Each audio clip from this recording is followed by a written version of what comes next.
This is the Board of Registered Nursing meeting for February 17th. I am Michael Jackson, Chair of the Board.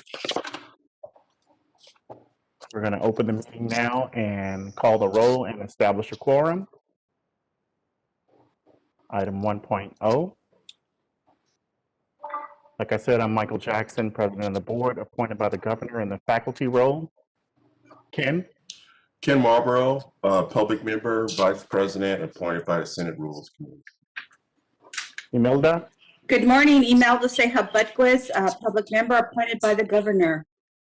Mary. I'm Mary Fagan. I'm the Nursing Services Administration Representative, appointed by the Governor. Susan. Susan Naranjo, Public Member, appointed by the Speaker. Dolores. I'm Dolores Trujillo, nurse and RN, appointed by the Governor in the nurse bedside role. Betty. Good morning, Elizabeth Woods, appointed by the Governor in the advanced practice role. Executive Officer. Lori Melby, I'm the Executive Officer appointed by the Board. Thank you very much, everybody, and thank you all for being here. Thank you all for sharing your faces so the world can see. Item 2.0, general instructions for the format of the teleconference. We'll turn it over to the BRN moderator. Good morning. This is the BRN moderator. I will be moderating the meeting. To facilitate public comment, we will be utilizing the WebEx question and answer feature. When the board reaches a point in the agenda at which public comment is appropriate, the question and answer feature will be turned on and members of the public can indicate that they would like to make a comment by inserting the phrase, "I would like to make a comment," in the question box, which is typically in the lower right of your screen. I will then call on the individual and unmute their microphone. The individual will have 2 minutes to make their comments. I will not give a warning as your time approaches. I will mute your microphone and will announce that your time has exceeded the time allotted. I will then move on to the next member of the public who has a comment. Please note that the question and answer feature is being used only as a means for members of the public to represent that they would like to make a verbal comment. This is not a means to ask questions of the moderator or members of the board. Such inquiries submitted using this feature will not be answered. When asking a question, please make sure the question is directed at the host, me, in the dropdown. If any attendees utilize a profane name, it will not be called upon to prevent members of the public from being subject to profane language. While you are free to express criticism or negative views, for the sake of the members of the public participating on the call, please do not use profane language when making public comments to the board. I will provide a brief reminder of this approach at the start of each public comment item. Finally, when board members or senior staff are not speaking, I would like to remind them to mute their microphone. If I detect background noise during the meeting as a result of unmuted microphones, I will interject with a brief reminder. Thank you. BRN moderator, thank you very much for your instructions. At this time, we'll move on to item 3.0, but prior to item 3.0, I'd like to just take a moment and we'll do another moment of silence for Dr. Dorothy Zirkle, who is a professor at San Diego State who passed away from COVID this past week. So just a brief moment of silence in honor of Dr. Dorothy Zirkle.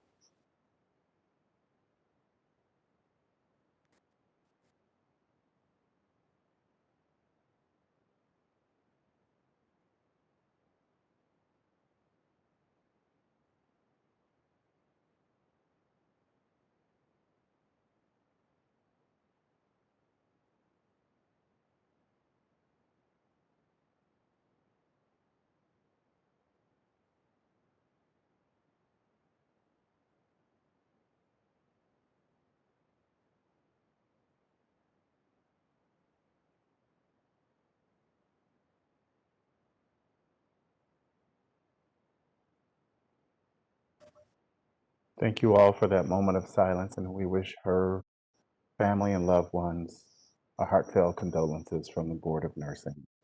She has touched many lives of students along the way and colleagues. Moving on to item 3.0, public comments for items not on the agenda, items for future agenda. Public comments will be limited to 2 minutes. or less per comment. And BRN moderator, please ensure that it's one opportunity per commenter per item, please. Thank you. And at this time, we'll open it up for public comment. We will be opening for public comment now. I will be activating the question and answer feature. Please refer to the screen share for members of the public to see how they should type in their request for comment.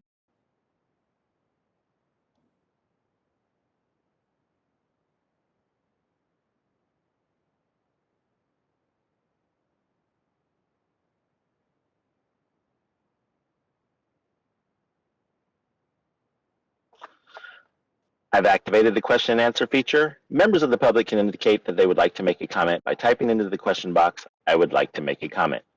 Please remember you will have 2 minutes to make your comments. I will not give a reminder as your time approaches. I do not want to interrupt you nor cause you to lose your train of thought. I will mute your microphone and inform you that your time has expired, and we'll move on to the next member of the public. I'll pause for a moment for members of the public to type in, "I would like to make a comment."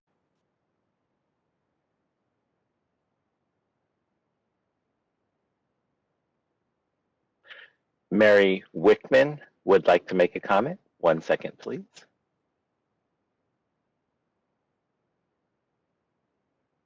Go ahead, Mary.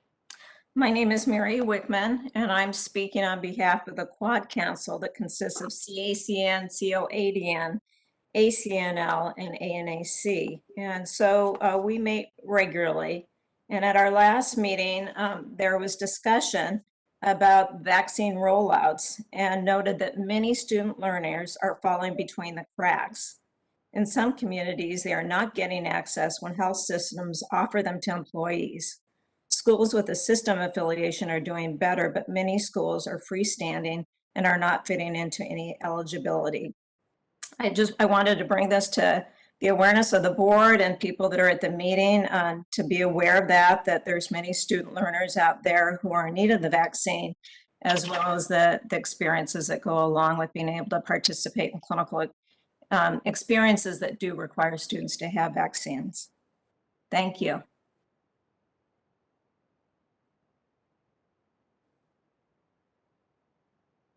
Alice Martinegra would like to make a comment. 1 second, please. Thank you, Mary.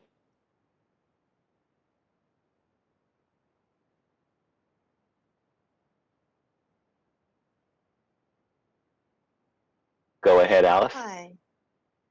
Thank you. Hi, this is Dr. Alice Matanagara.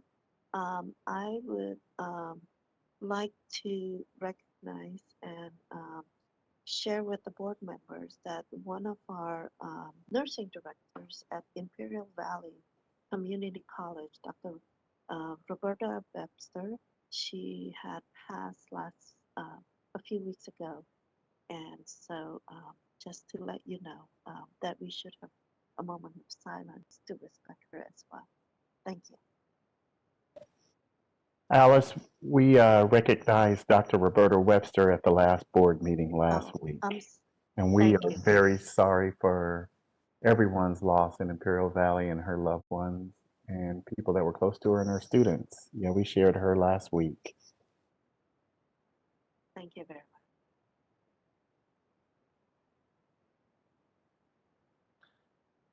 Board President Jackson, there are no other public requests for public comment. Would you like me to close the window? Yes, seeing that no further public comments, you can close the window now. Thank you.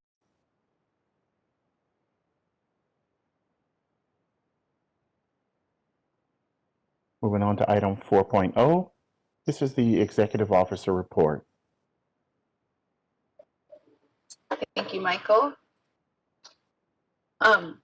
I wanted to follow up on the February 9th board meeting, just for people that did miss. We did appoint several of the members for the Nurse Practitioner Advisory Committee. We did go back out to elicit, we went back out and asked for additional applicants to cover the physician surgeon role.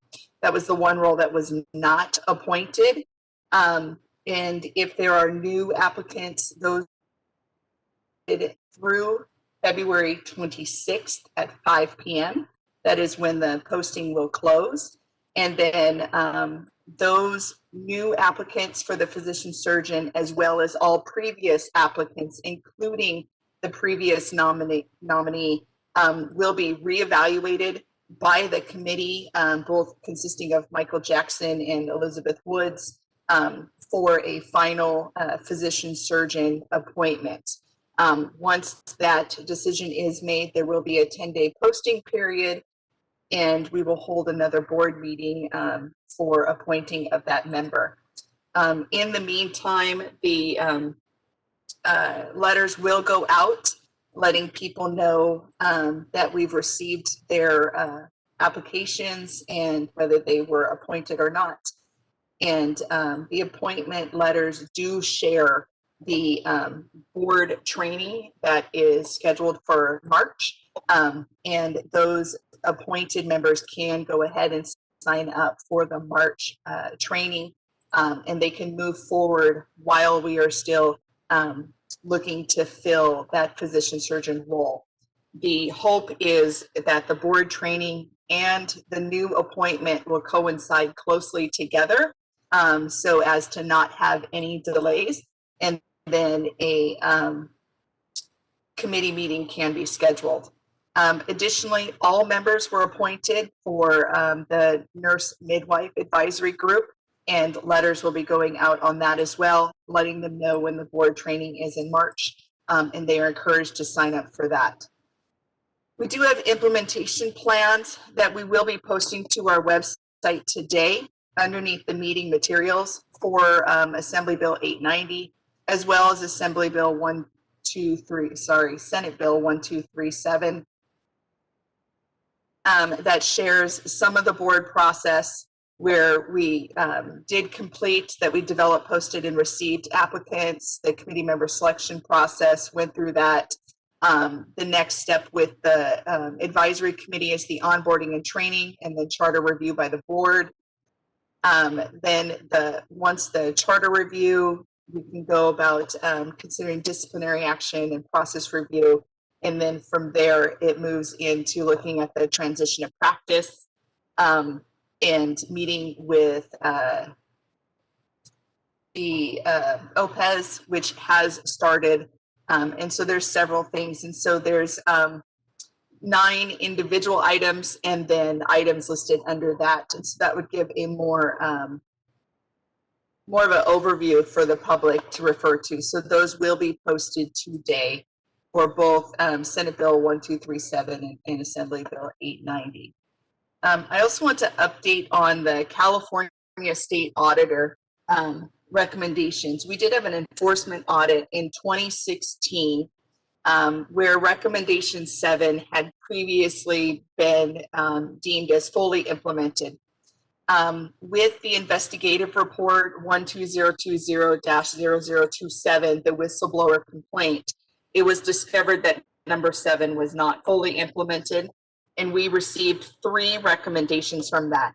Recommendation 1 and 2 have been fully implemented, but recommendation 3 will not be fully implemented until they are able to ensure that recommendation number 7 from the first 2016 enforcement audit was actually implemented fully. We have submitted evidence to them. We've submitted reports to them, and they are still in the kind of audit stage of that, making sure that it is accurate and we did not falsify any new documents going to them and that they can trust that source. We have not heard from CSA on how they expect to verify that. But if you do go on to their website, it does say that they've received the information from us, but as they had received falsified information in the past, they will be doing a more in-depth look to make sure that we didn't continue to submit falsified information. So we're waiting for them to verify that.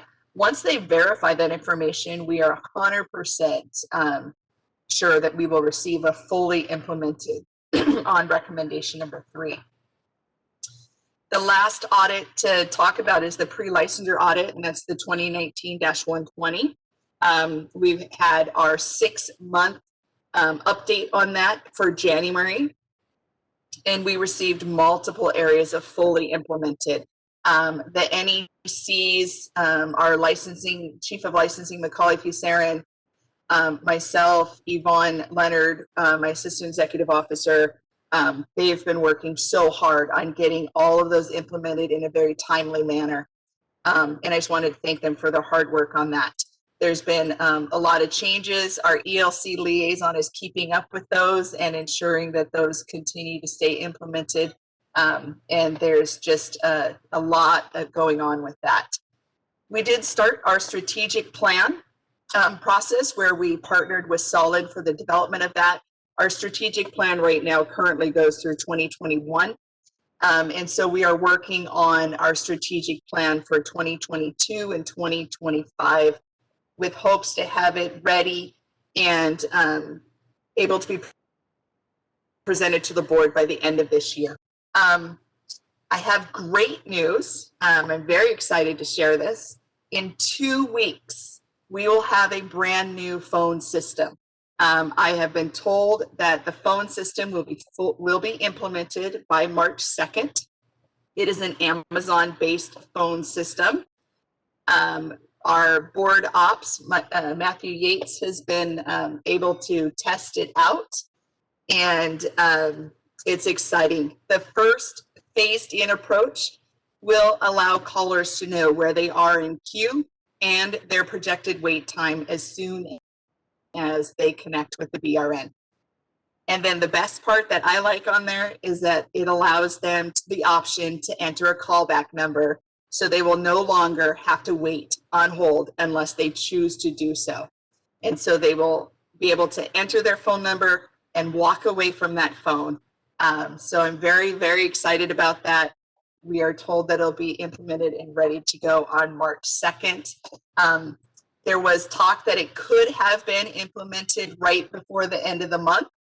However, it was decided not to move in that time period because that's when most of our RNs are trying to renew, and so that they can go into the next month, and that's when our call volume is the highest, and we would hate to have a new system rollout that may not be fully up and functional and have something major happen during that time frame. So they promised me March 2nd.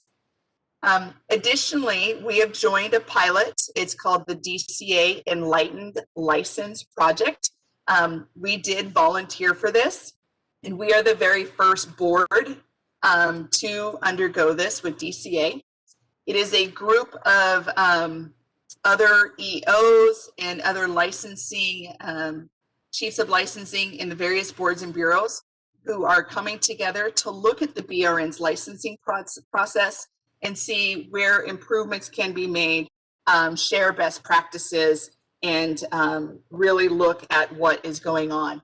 When asked what the first priority would be for the BRN, we talked about the in-state California grads being able to get their transcripts uploaded and into Breeze with a grad date posted by working with the deans and directors and the admissions and records process at the individual schools. The majority of our license by examination do come from our in-state grads. And the difficulty that we have right now with the licensing process is the graduates or the soon-to-be graduates get very excited and they apply for licensure 2 to 4 weeks in advance of their grad date. So their time starts clicking then. The problem with that is we can't do anything with those applicants until they're actually graduated. So they may sit in queue for 2 to 4 weeks without a grad date.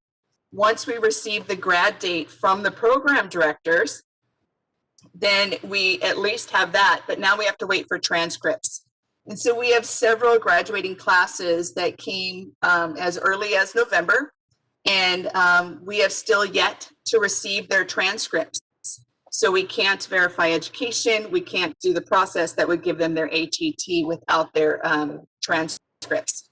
So we want to improve that process. We want those transcripts to be directly uploaded to Breeze. We want the grad dates to be directly inputted into Breeze because then at that point, those students can get their authorization to test and they can sit for their license through Pearson VUE and take their NCLEX. And so with the schools, it can take 2 to 4 weeks for transcripts to be delivered. And we do track grad dates to transcript delivery date. And some of the schools are very quick and we get them within 2 to 3 days.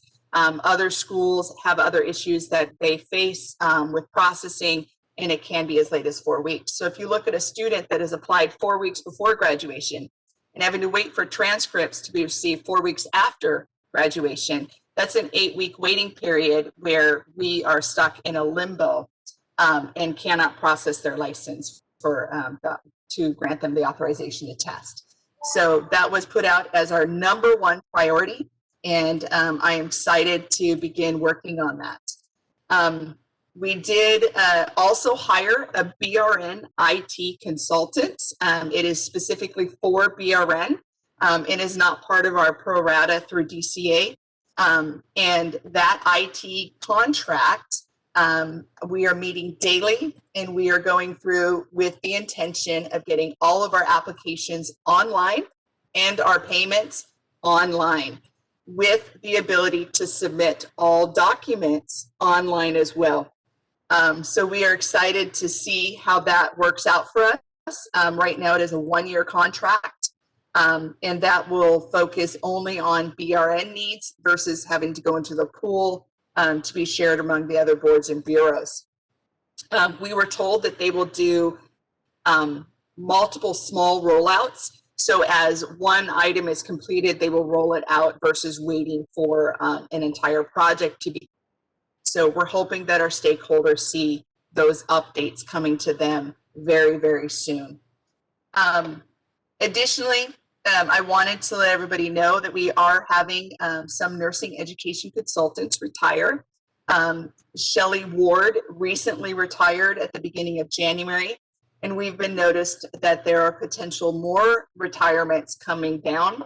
And in that place, we have posted for that very difficult to fill position. So if anybody is interested, please go on and apply. We would love to get some nursing education consultants in to help staff the board. The next one that I wanted to talk about was sunset. We did submit our sunset report.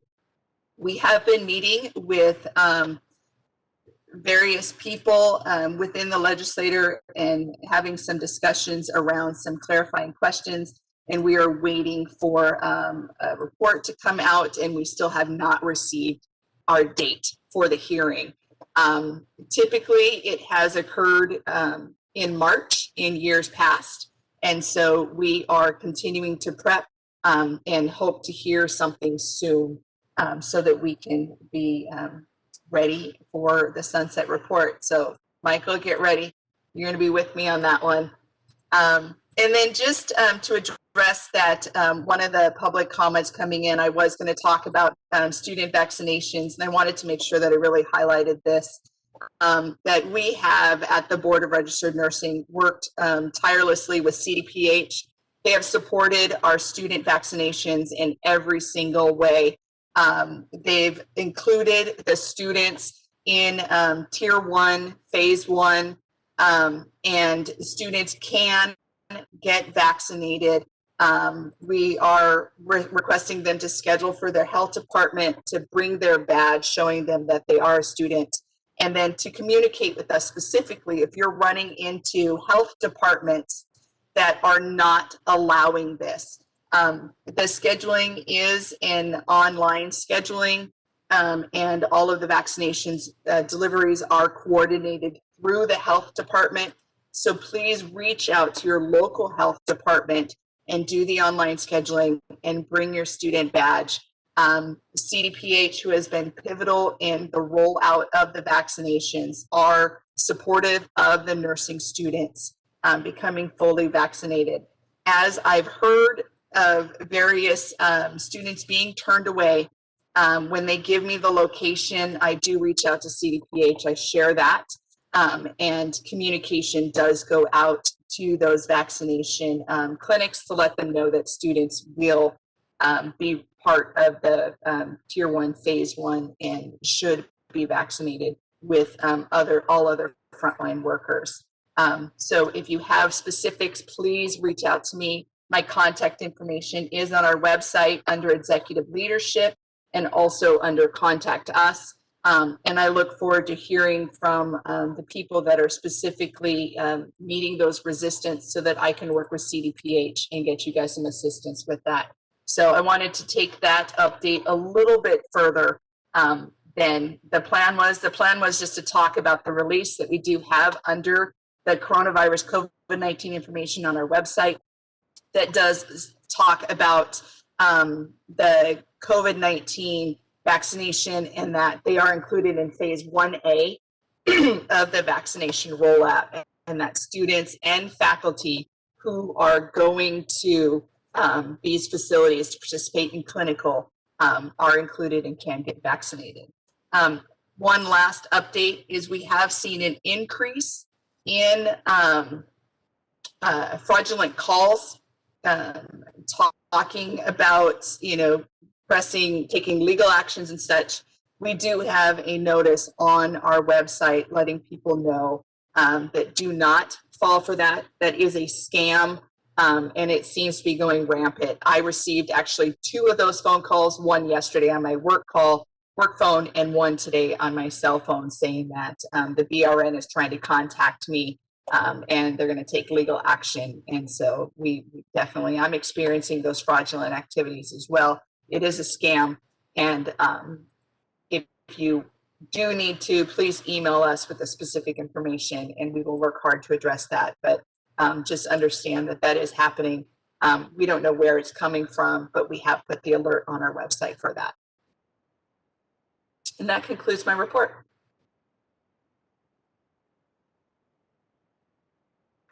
Thank you very much for your report. You're welcome. Are there any questions from the board members?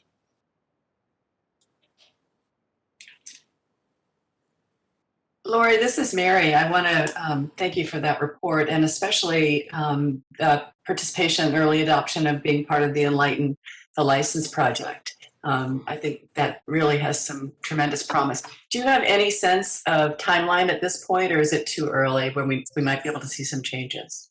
It is too early. We've had they've had 2 meetings. I've participated in 1. And we have another meeting scheduled for the end of this month.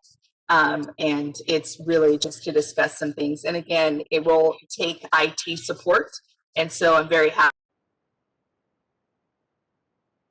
So my hope is within this year, we will see some changes. Okay, thank you. You're welcome.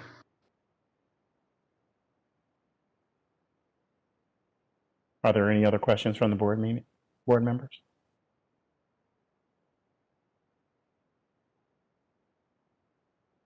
All right. Seeing no questions from the board members, are there any public comments? Can you open it up for public comments related to item 4.0? We will be opening for public comment now. I will be activating the question and answer feature. Please refer to the screen share for members of the public to see how they should type in their request for comment. I've activated the question and answer feature. Members of the public can indicate that they would like to make a comment by typing into the question box, "I would like to make a comment." Please remember, you will have 2 minutes to make your comments. I will not give a reminder as your time approaches. I do not want to interrupt you nor cause you to lose your train of thought. I will mute your microphone and inform you that your time has expired, and we'll move on to the next member of the public. I'll pause for a moment for members of the public to type in, "I would like to make a comment."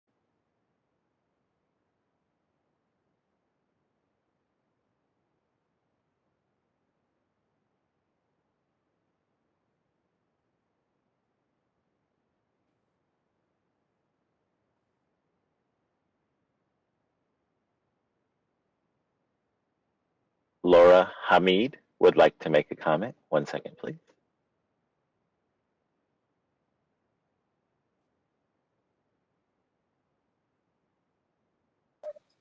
Go ahead, Laura.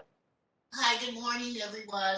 This is my first time attending this meeting, and I'm not sure if this is the right forum, but I'm just wondering, are the nurses getting hard copy licenses still or what?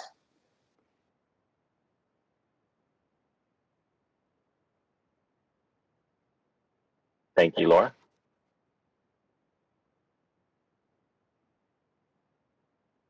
This is Reza, the legal counsel. I'm not sure that this is the right forum for that type of a question, but if Lori, if you happen to know the answer to that, I think you can. We are not issuing hard cards at this moment. That is something that we removed a few years back in the efforts to go green and to allow for greater transparency with the employers throughout California. What was noticed is those hard cards have a 2-year expiration date with the name and RN license on that. With those cards, it was noticed that some employers were not actually verifying current licensure and verifying whether or not there were any disciplinary action on the license itself. So the transition to the Breeze online license verification system is what is preferred. That way, as the person is being hired, they can go on, do the license check, enter the person's name, and they will see that the person is licensed, that they are current when the expiration date, and if there is any disciplinary action on that licensee. And so that is the preferred method, and that is another reason why we stopped the hard cards. And with the accessibility now with smartphones, computers and everything, everybody has access to that information. If you are out and running around and you need to have your RN license, it is with you on your phone. There's no chance of forgetting it at home or not having it to prove that you're licensed and that you're current. Okay, thank you. You're welcome. Thank you. Mac user would like to make a comment. Go ahead, Mac user. Good morning, folks. My name is Mark Kane. Sorry about the Mac user. I'm a nurse practitioner. I've been licensed with the board since the 70s. I wanted to comment and request with your new IT person that you would consider, please put a PDF printable version of our card online so that we can print it off ourselves. It's a problem, especially when you're on an airline and you have a medical emergency. You can't prove that you're a nurse or nurse practitioner because you don't have a card. And since we're, as far as I know, the only entity within Consumer Affairs that doesn't have one, it's embarrassing. I've had multiple situations where I needed to show licensure and try and explain why my old card from years ago was the only thing I had. So I'd appreciate it if you consider at least allowing a PDF version of that card. Thank you.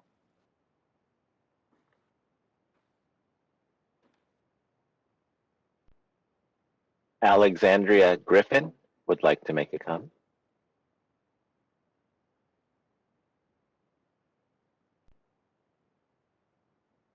Go ahead, Hi, Alexandria. good morning, everyone. Sorry, I wasn't sure if you can hear me. Go ahead. I just wanted to know if for new nurses need licensure verification, considering that we are in a pandemic, in order to work in other states at the moment. And again, I'm not sure if that's the correct question for this type of meeting at the moment.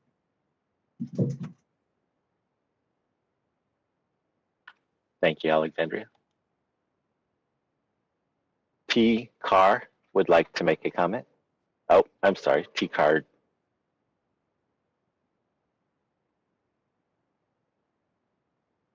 Board President Jackson, there are no other requests for comment. Would you like me to close this window?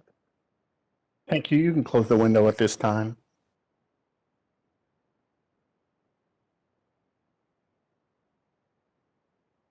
For that last comment about the license verification, I would suggest reaching out to board staff outside of this meeting.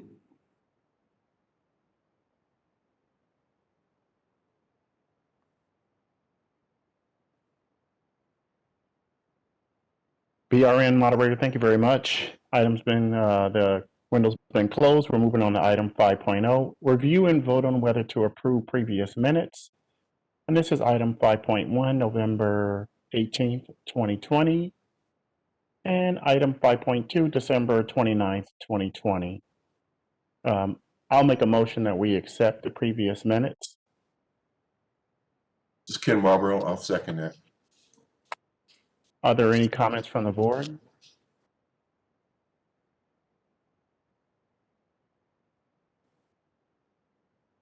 This is Reza. I think perhaps implicit in that motion might be that any non-substantive changes, typos, things like that can be corrected. I think there might be maybe some minor issues with name, spelling, things like that. So moved. Ken, do you second it? I do second that. Thank you.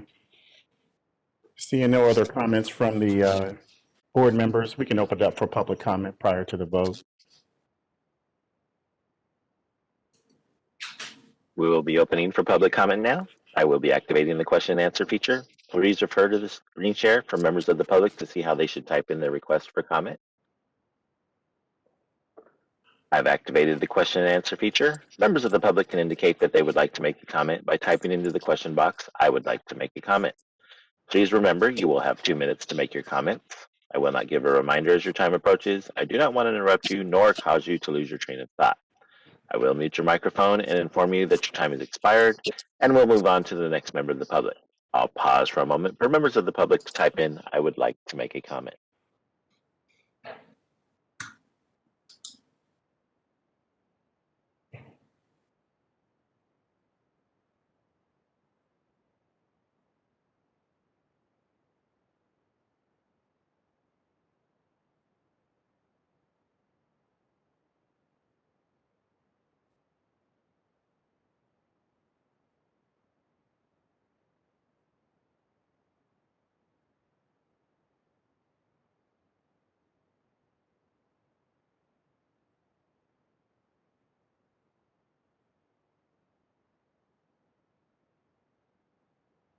Board President Jackson, there are no public requests for comment. Would you like me to close this window? Thank you very much. Close the window, please.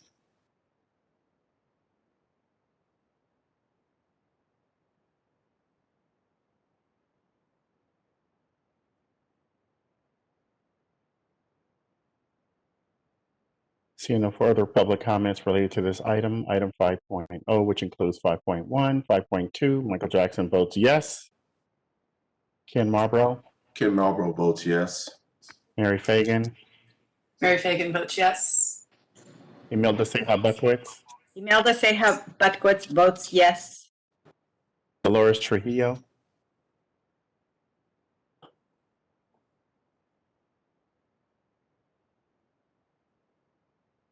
Dolores Trujillo. We'll come back. Trujillo votes yes. Oh, there you go. Susan Naranjo. I'll have to abstain because I was just appointed right Thank after you. November 18th. And Elizabeth Wood. Elizabeth Woods votes yes. Thank you very much. Item 5.0 is closed. Moving on to item 6.0. And this is report of the Nursing Practice Committee. At this time, we'll turn it over to the chair of the Practice Committee, Elizabeth Woods. Hello.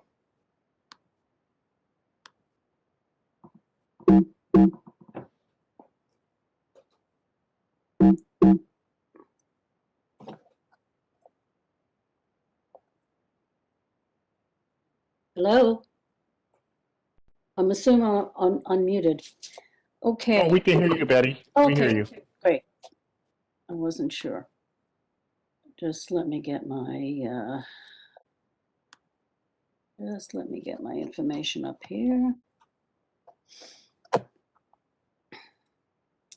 Okay. This is agenda item 6.1, and we're going to be discussing and possibly take action on a clinical practice experience required for nurse practitioner students enrolled in base nurse practitioner programs. And I'd like to thank Jeanette Wackerly for putting this all together, which she always does with this, and checks out these things. I don't know if she's on right now. Here. Hi, Jeanette.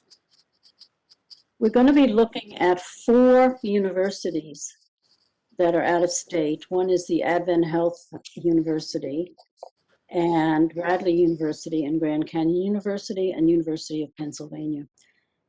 They have provided the evidence of compliance with CCR 1486 and ensure that students have successfully completed prerequisite courses and are enrolled, and they're going to be enrolled in non-California-based nurse practitioner educational programs. There's documentation that we require for this, and I don't know if people have looked at this beforehand. Otherwise, it's in the materials. There's a criteria where they have to submit to for these various programs for those to be accepted in California, and you can see that we have what's called Regulations 1486. For the clinical practice experience for nurse practitioners outside of California. And there's many of them here. I won't read them all. You can read those yourself. You can follow along here. But they have, all of these universities have completed the requirements that are necessary, except that we haven't given them the okay. And that's what we're going to be doing today. We're hoping that I would suggest that we accept these universities. And does anybody have any questions about this before I move on?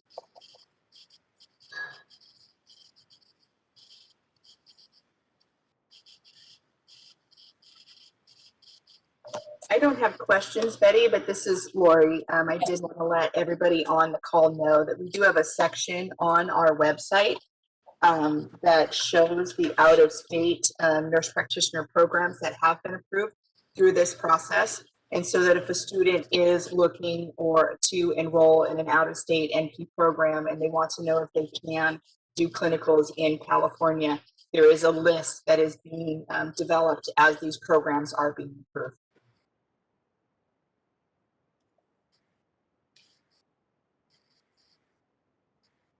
Any questions from the board?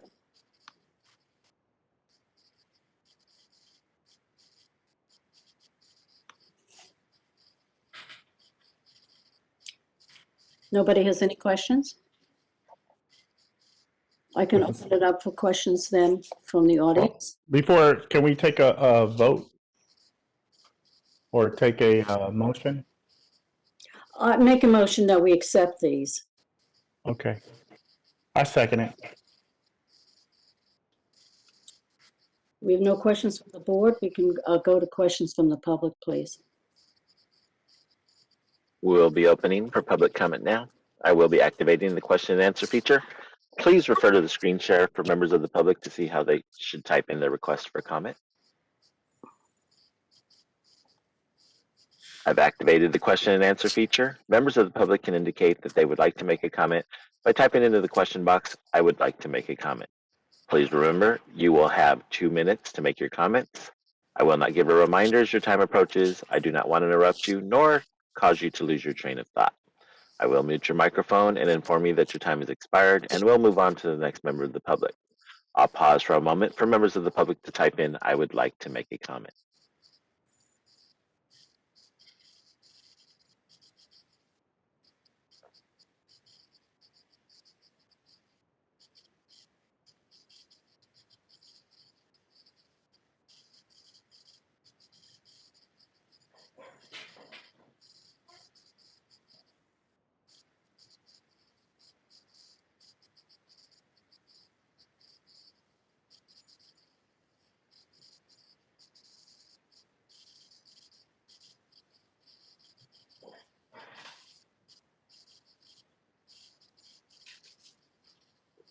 Board Chair Woods, nobody would like to make a comment. Would you like me to close this window? Yes, I would. Thank you.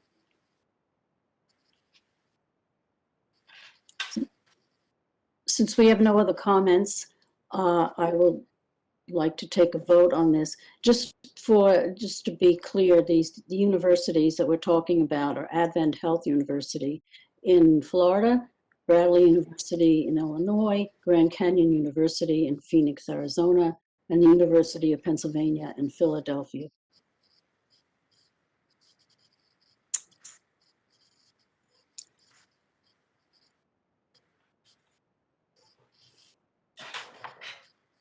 Elizabeth Woods votes yes. Michael Jackson, yes. Ken Marlboro votes yes. Imelda Seja Butkus, yes. Mary Fagan, yes. Susan Naranjo, yes. Trujillo, yes. Is everybody? Looks like it's everybody. So that has passed. Thank you. It's the entire report of the Nursing Practice Committee. Thank you. Thank you very much, Betty. We're moving on to item 7.0. This is report of the Education Licensing Committee. I'm Michael Jackson, chair of that committee. Our staff liaison is Dr. Mary Ann McCarthy. Has she been elevated to panelist speaker? Good morning. This is Mary Ann McCarthy, ELC liaison. Good morning. Agenda item 7.1, discussion and possible action on whether to accept recommendation for ratification of minor curriculum revisions and acknowledgement of receipt of program progress reports. According to board policy, nursing education consultants may approve minor curriculum changes that do not significantly alter philosophy, objectives, or content. Approvals must be reported to the Education Licensing Committee and to the board. Minor curriculum revisions may include the following categories: curriculum changes, work study programs, preceptive programs, public health nurse certificate programs. A list of schools who have submitted minor curriculum revisions and program progress reports that have been approved by the nursing education consultants is in your materials packet as table minor curriculum revision and table named program progress reports. This is a consent agenda item and concludes the report.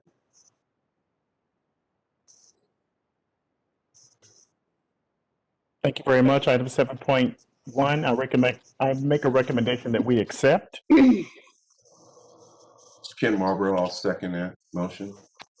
Are there any comments from the board members? Any questions? Seeing no comments or questions, we'll open it up for public comment. We will be opening for public comment now. I will be activating the question and answer feature. Please refer to the screen share for members of the public to see how they should type in their request for comment. I've activated the question and answer feature. Members of the public can indicate that they would like to make a comment by typing into the question box, "I would like to make a comment." Please remember, you will have 2 minutes to make your comments. I will not give a reminder as your time approaches. I do not want to interrupt you nor cause you to lose your train of thought. I will mute your microphone and inform you that your time has expired, and we'll move on to the next member of the public. I'll pause for a moment for members of the public to type in, "I would like to make a comment."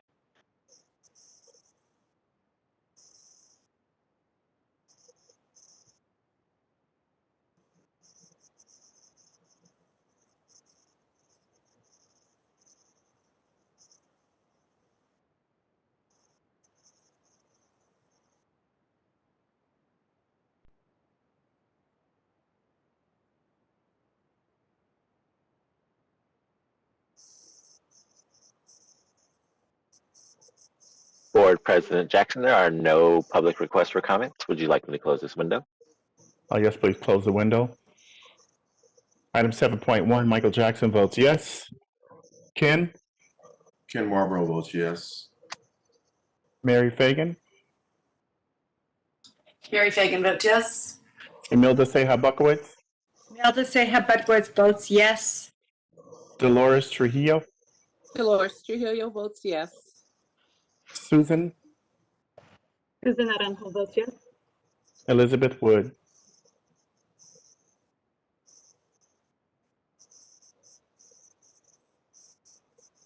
Betty? Elizabeth Woods votes yes. Thank you. Item 7.2. Discussion and possible action on whether to accept recommendation for ratification of clinical facility approvals or other action. According to board policy, nursing education consultants may approve clinical facilities that are in compliance with regulation. Approvals must be reported to the Education Licensing Committee and to the board. A list of schools who have submitted clinical site documentation and have been approved by the nursing education consultants is in your materials packet as table clinical agency or facility approval. This is a consent agenda item and concludes this report. Thank you very much. Michael Jackson votes to accept item 7.2. Do I have a second? Was that a motion, Chair Jackson? Yes. In your motion. Imelda Ceja Bedgoes. Michael Jackson makes a motion to accept item 7.2. Ken Marlborough seconds that. Are there any further comments from the board members?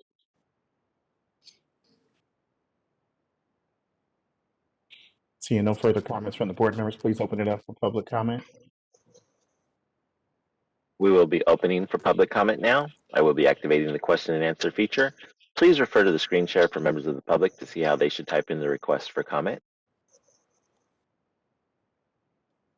I've activated the question and answer feature. Members of the public can indicate that they would like to make a comment by typing into the question box, "I would like to make a comment."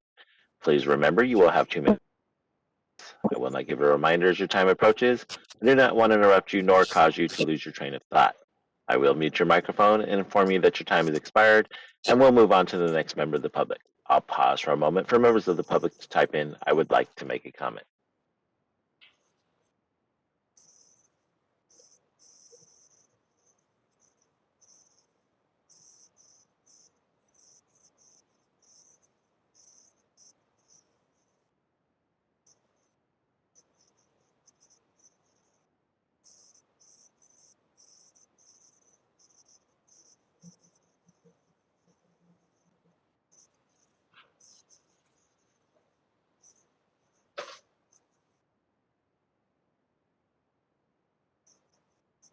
Board President Jackson, there are no public requests for comments. Would you like me to close this window?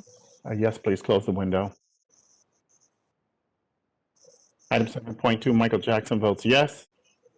Ken? Ken Marlborough votes yes. Imelda? Imelda votes yes. Mary? Mary Fagan, yes. Dolores? Dolores Trujillo, yes. Susan? Susan Naranjo, yes. Betty? Elizabeth Woods votes yes. Thank you very much. Motion carries. 7.3. Discussion and possible action regarding Education Licensing Committee recommendations. The Education Licensing Committee met on January 7th, 2021, and makes the following recommendations. 7.3.1.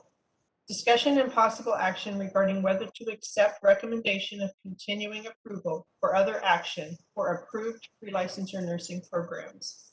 The board staff have conducted a regularly scheduled continuing approval visit. This process begins with a self-study written by the nursing program and analyzed by the assigned nursing education consultant. It is followed by a visit, including visits to clinical sites, verification of resources, and meeting with students, faculty, and administration. The following programs have met all board rules and regulations for continuing approval of a pre-licensure nursing program and are consent agenda items.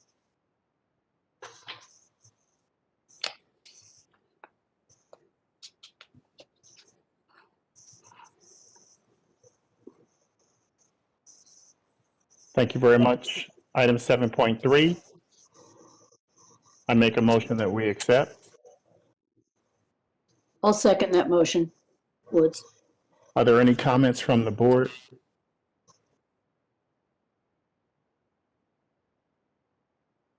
Seeing no comments for the board, can we open it up for public comment, please? We will be opening for public comment now. I will be activating the question and answer feature. Please refer to the screen share for the members of the public to see how they should type in their request for comment. I've activated the question and answer feature. Members of the public can indicate that they would like to make a comment by typing into the question box, "I would like to make a comment."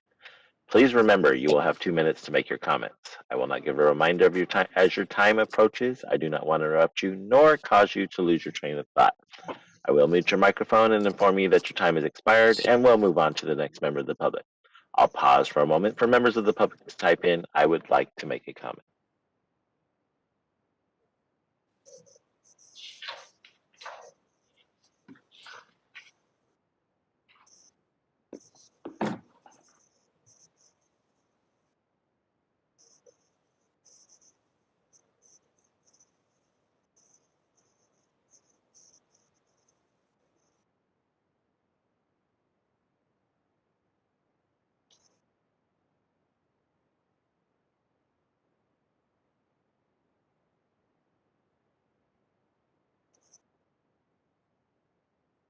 Board President Jackson, there are no public requests for comments. Would you like me to close this window?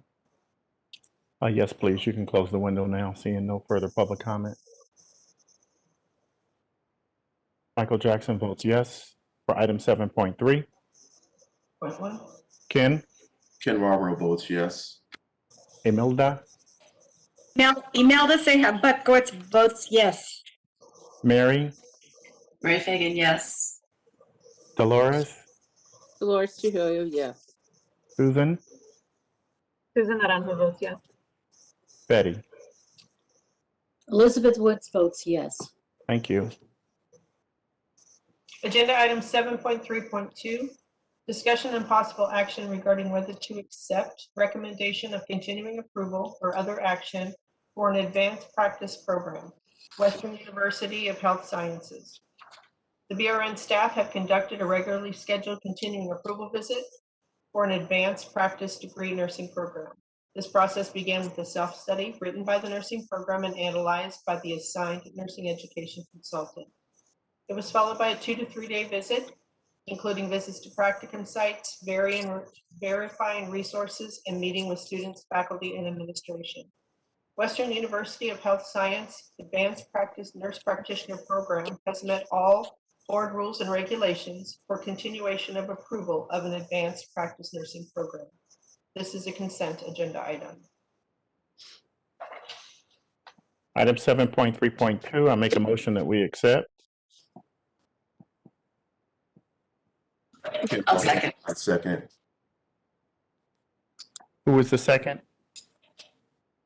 Woods will second. Thank you. Comments or questions from the board? No comments or questions from the board. Public comment? We will be opening for public comment now. I will be activating the question and answer feature. Please refer to the screen share for members of the public to type in how they would like to request for comment. I've activated the question and answer feature. Members of the public can indicate that they would like to make a comment by typing into the question box, "I would like to make a comment." Please remember you will have 2 minutes to make your comments. I will not give a reminder as your time approaches. I do not want to interrupt you nor cause you to lose your train of thought. I will mute your microphone and inform you that your time has expired, and we'll move on to the next member of the public. I'll pause for a moment for members of the public to type in, "I would like to make a comment."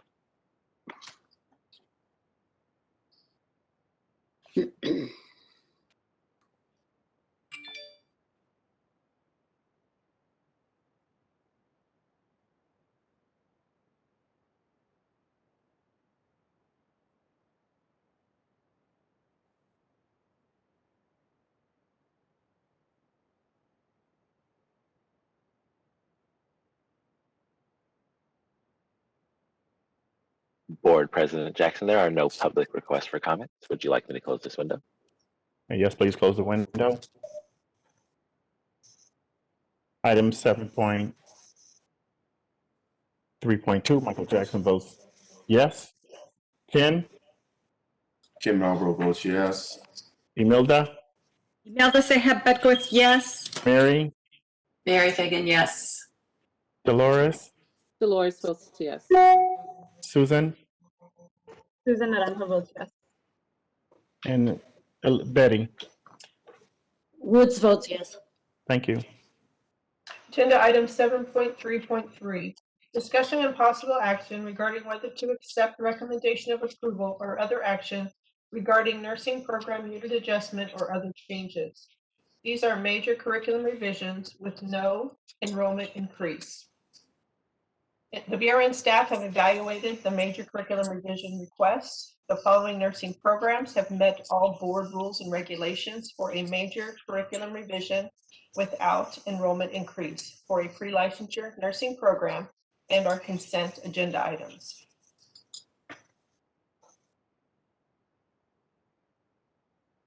Michael Jackson votes yes for 7.3.3. That's my motion. I'll second your motion. Imelda Ceja Betgoetz. Discussion from the board? No discussion from the board. Public comment, please. We will be opening for public comment now. I will be activating the question and answer feature. Please refer to the screen share for members of the public to see how they should type in their request for comment. I've activated the question and answer feature. Members of the public can indicate that they would like to make a comment by typing into the question box, "I would like to make a comment." Please remember you will have 2 minutes to make your comments. I will not give a reminder as your time approaches. I do not want to interrupt you nor cause you to lose your train of thought. I will mute your microphone and inform you that your time has expired, and we'll move on to the next member of the public. I'll pause for a moment for members of the public to type in, "I would like to make a comment."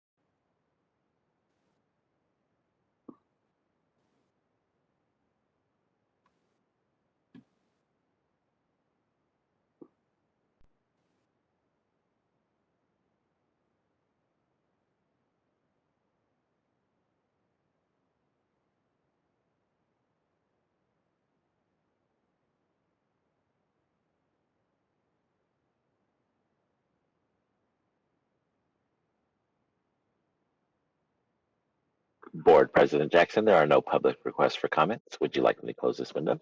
Yes, please. Thank you. Michael Jackson votes yes for item 7.3.3. Ken? Ken Marlboro votes yes. Imelda? Imelda Ceja Betgoetz, yes. Mary? Mary Fagan votes yes. Dolores? Dolores votes yes. Susan? Susan Naranjo votes yes. Betty?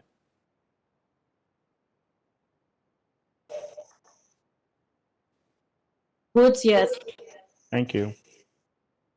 Agenda item 7.4, discussion and possible action regarding recommendation to accept program progress report with discussion and possible action to address any performance gaps, including actions described in California Code of Regulations, Title 16, Section 1423.2, Subdivision A, for East Los Angeles College Associate Degree Nursing Program.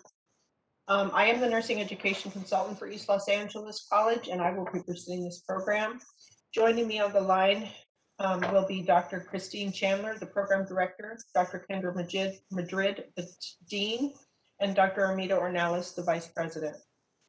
At our November 2019 board meeting, ELAC was put on mourning status with the intent to close.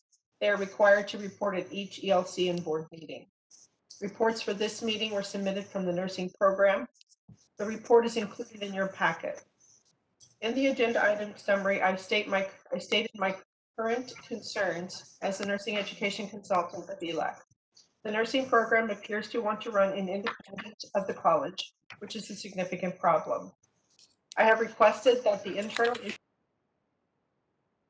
between the nursing program and college administration be addressed in the best interest of the nursing students. The topics I have discussed with the nursing program and leadership, as well as administration, include the communication process between parties, the plan for future leadership team meetings, the roles of the assistant directors, and detailed training and a schedule with a timeline for all assistant directors. I continue to work closely with ELAC towards student success and sustainability of the program. This concludes my report. Thank you very much for your report.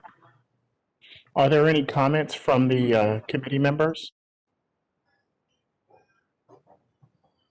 Or board members, sorry.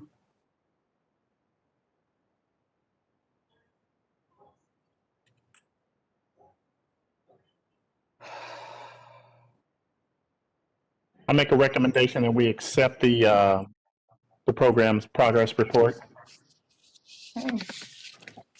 This is Dolores. I second it. Are there any comments from the board? We can open it up for public comment. We will be opening for public comment now. I will be activating the question and answer feature. Please refer to the screen share for members of the public to see how they should type in their request for comment. I've activated the question and answer feature. Members of the public can indicate they would like to make a comment by typing into the question box, "I would like to make a comment."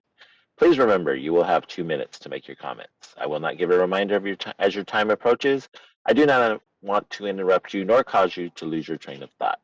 I will mute your microphone and inform you that your time has expired, and we'll move on to the next member of the public. I'll pause for a moment for members of the public to type in, "I would like to make a comment."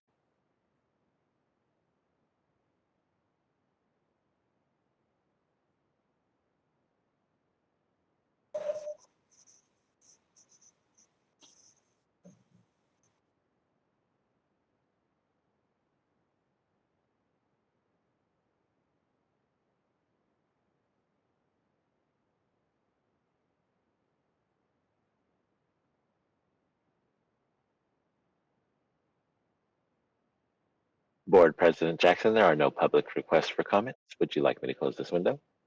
Yes, please. Item 7.4, Michael Jackson votes yes. Ken, Ken Marlborough votes yes. Imelda, Imelda Sehabet votes yes.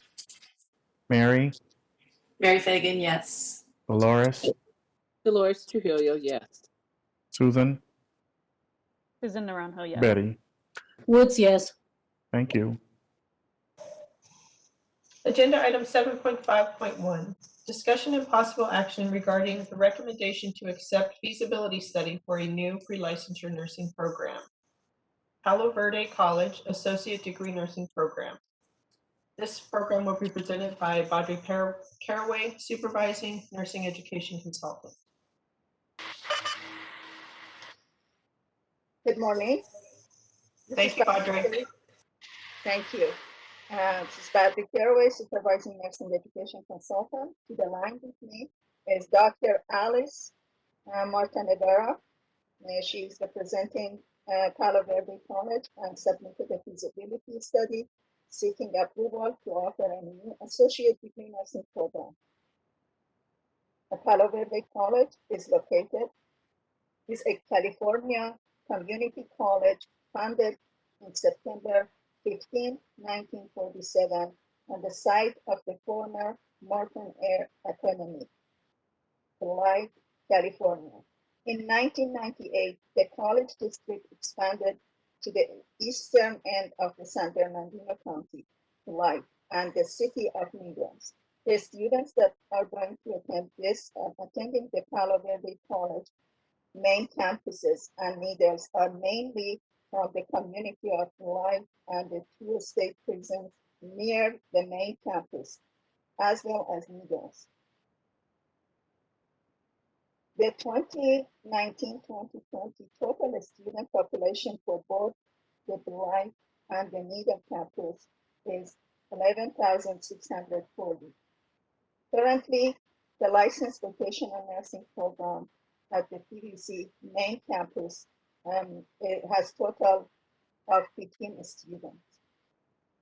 In terms of the accreditation, Palo Verde College is accredited by the Accrediting Commission for Community and Junior College of the Western Association of Schools and Colleges. And the LVN program is accredited by the by the California Board of Vocational Nursing and Psychiatric Technicians. And there is their accreditation will remain active. Geographic description: the Inland Empire of Southern California is a region east of Los Angeles, and it's made up of so many cities and towns. The Inland Empire is the nation's 13th most populous area. and it stretches across 27,000 square miles with a population of 4,476,000. The region has experienced growth in the areas of the healthcare, professional, scientific, and technical services. In terms of the application pool and enrollment, the Inland Empire is one of the areas that was identified as needing increased RN graduates to meet the current and future demand for nurses by 2026. This is based on the health impact research of 2018. In terms of the most part of the bright and the needles, they are really in need of the schools because of the needs of the populations that they are there. There are approximately 4,200 high school students each year in San Bernardino and Riverside counties that will be supported by those colleges. In terms of the enrollment, Palo Verde College proposes an associate degree nursing program with a yearly enrollment of 20 students starting the fall 2022 per semester. And for the next 5 years, their approximate or projected enrollment will be 100 students. In terms of the budget, the tuition for the ADN student is $36 per unit for the enrollment fee. The fees for Arizona residents are $138 per unit, and the fees for non-residents will be $265 per unit. The projected RN total program cost for California residents will be $6,410, including tuition, uniform, supplies for the students.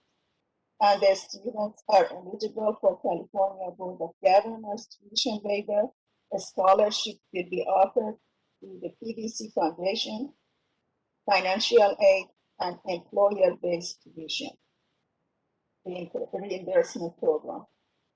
The California State Community College School monies, which is from the Chancellor's Office and the Federal General Restriction Funds, will be mainly the main source for the income for the PVC nursing program. The California Board of Governors provides fee waiver for RN students. Therefore, the tuition will not be relied upon by the PVC as a source of the revenue for the ADN program. In terms of the resources, the California Strong Workforce, the Citizen Fund, were allocated to money to hire a consultant to complete the ADN program's feasibility and self-study report.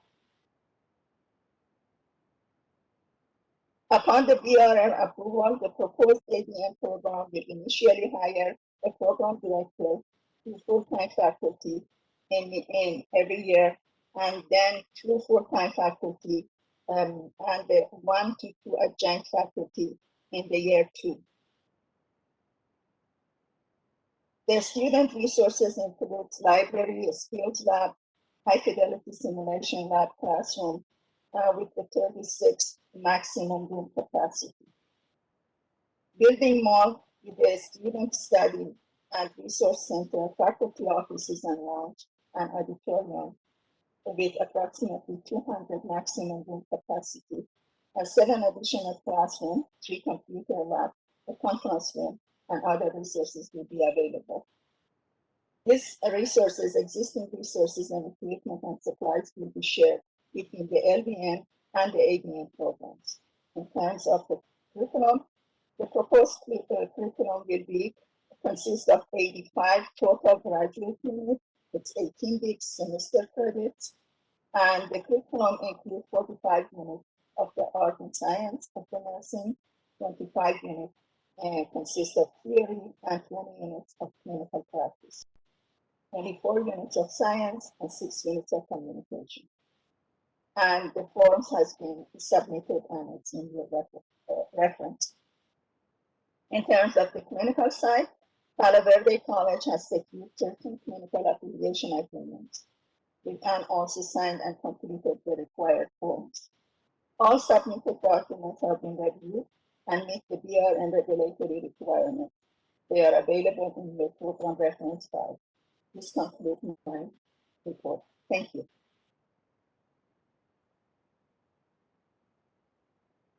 Thank you, Badri, for your report. Are there any questions from the committee, the board members? I have a question. What's the total cost? Yeah. Okay, the total cost will be varied. I will just, hold on, please, let me see. I think I have reported it, but it says that the cost for the project, the projected RN total program cost will be $6,410, which include the tuition, uniform, other required fees for the student. And it's $46 per unit. Thank you. You're welcome. Are there any other questions from the board members? See no other questions. On item 7.5.1, I make a recommendation that we accept. A second. Can we open it up for public comment, please? I'm sorry, who was the second? Mary? Mary Fagan, thank you. Yeah. We will be opening for public comment now. I will be activating the question and answer feature. Please refer to the screen share for members of the public to see how they should type in their request for comment. I've activated the question and answer feature. Members of the public can indicate that they would like to make a comment by typing into the question box, "I would like to make a comment." Please remember, you will have 2 minutes to make your comments. I will not give a reminder as your time approaches. I do not want to interrupt you nor cause you to lose your train of thought. I will mute your microphone and inform you that your time has expired, and we'll move on to the next member of the public. I'll pause for a moment for members of the public to type in, "I would like to make a comment."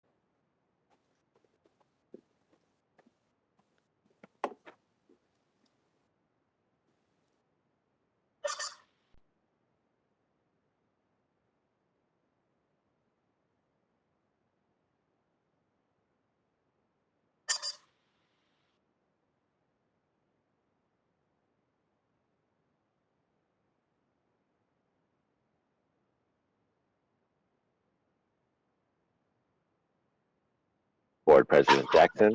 Oh, I'm sorry, somebody jumped in there. 1 second.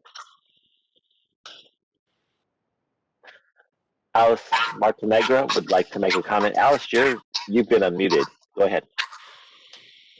Hi, this is Alice Montenegro, and I would like to thank the board as well as Ms. Badri Karaver for her dedication and her guidance to making this come to reality for Palo Verde Community College.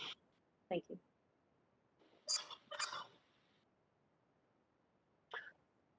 Board President Jackson, there are no other public requests for comment. Would you like me to close this window? Yes, please. Seeing no further comment from the public, Michael Jackson votes yes on item 7.5.1.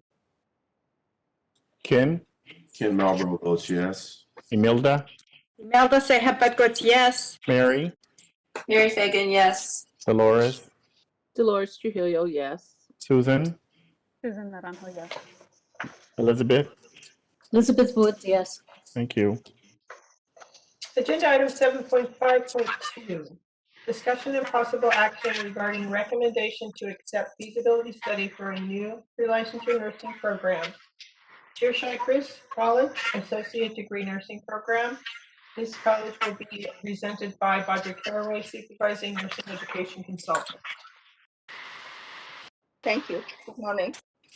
Badri Caraway, Supervising Nursing Education Consultant.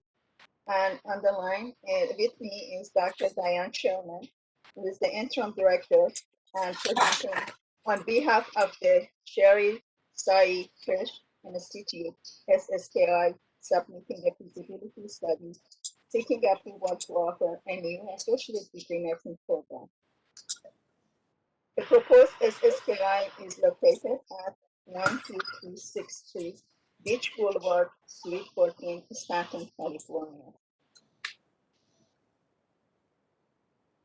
The institution has approximately 7,000 square feet with the entrance on both the front and the back of the building. The institution exists currently and has a school that offers track of the licensed physician and nursing program and a certified nursing assistant program.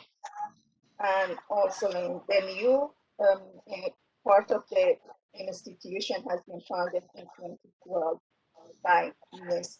I hope that I pronounce it correctly, Vaskar, who is an exempt institution offering nursing assistant and home health aides program, which was approved by the California Department of the Public Health. The program director is responsible for daily operation and the management of SSKI nursing program. The campus organization chart is included in the feasibility study. In terms of the accreditation, the SSKI is approved by the California Department of Consumer Affairs, Bureau of the Private Post-Secondary Education. And the vocational nursing program is approved by the California Board of Vocational Nursing and Psychiatric Technician. And their approval will remain in effect until March 5th, 2024. In terms of the geographic location, the city of Stanton is located in northwestern Orange County and is considered a part of the greater Los Angeles metropolitan area. Receiving some, I think, sorry, I'm back noises. I don't know if it will impact my report.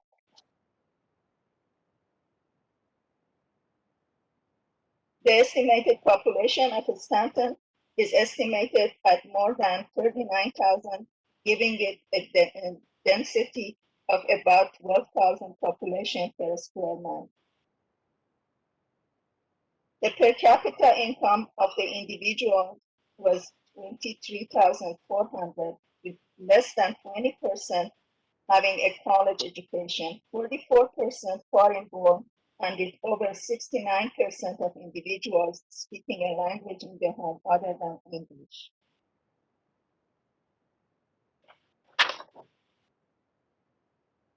Los Angeles County currently has a total of 36 nursing schools, which is up from 32 in 2010.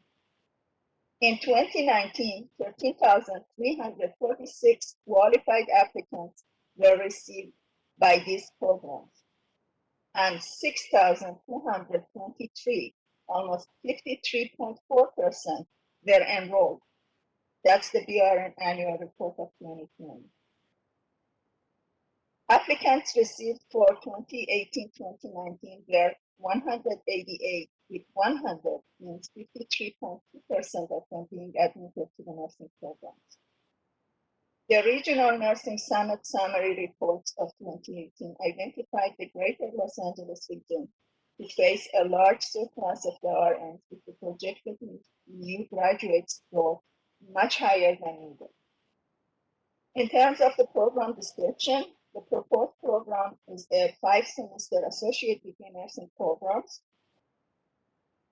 and SS is requesting to admit a maximum of 24 students per cohort and wants to admit 3 cohorts each year. A new cohort is projected to be beginning in 2021, fall 2021, requesting the 3 cohorts starting annually beginning 2022. In terms of the applicant pools for this program will consist primarily of diverse students from local areas who have faced difficulty gaining entrance in public programs. Some of these students wait years for admission to a public program, and many are not ever afford the opportunity. The majority of the LMN in those areas, they are waiting for this program or some other opportunity for them. The program provides the credit for the LVN program and also accept the third unit option students. In terms of the budget and tuition, the program has set aside a minimum of $50,000 to be available to cover the startup of the program. The program has a group of investors ready to invest on this project and to support it. The school also boasts substantial credit limit from the SBA that currently owes no money and would prefer to not borrow. Money available from the investor group has not been counted in the budget projection for this in this document. The tuition for the total program is set as $59,000, which is about $907 per credit unit for a student to complete all courses at the SSKI, and will be reduced accordingly for the students who transfer, who are going to be transferring credits. The initial capital expenditure estimated to develop and outfit a new campus is approximately $313,850. And it will include all of the furniture, fixture, IT system, and other resources. In terms of the other resources, SSKI will secure the needed initial faculty and staff approximately 8 weeks prior to beginning the operation and hire additional faculty and staff as appropriate. The proposed ADM program will initially employ 2.5 FTE faculty who meet the requirement by the regulation. SSKI is planning on enlarging the current space, creating a dedicated simulation lab and additional equipment when approved by the board. Resources are available for this project, and the current floor plans provide approximately 12,000 square feet. And additional places will be offered accordingly.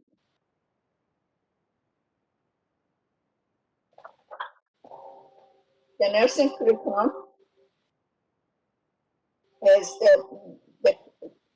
is total of the 65 units, and it's 18 credit units of the lab, and all are submitted to you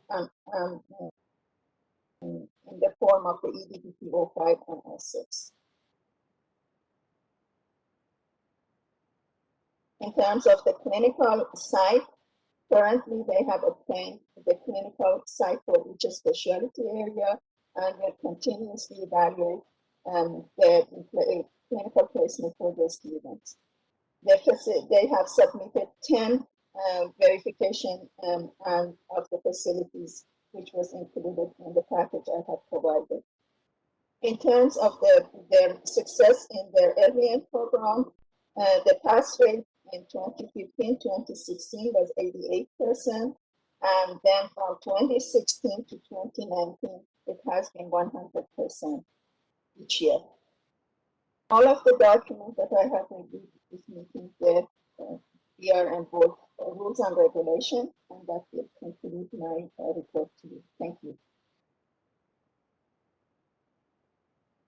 Thank you very much for your report. Questions from the board members? Yes, this is Elizabeth. I have a question. Actually, I have two questions. My first one is about the placement students. They're not going to be having any placement until they draw near to the time when they need the placement. Is that your understanding of this?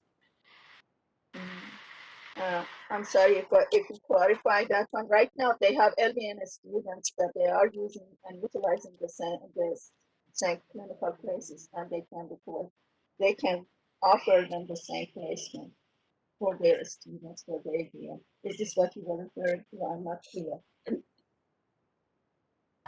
The clinical placements will be in the same area where the LVN placements are now? I will refer it to Dr. Diane Sherman. She's on the line. That's my understanding from their submission of the program. I would like her to respond to your question. Dr. Sherman?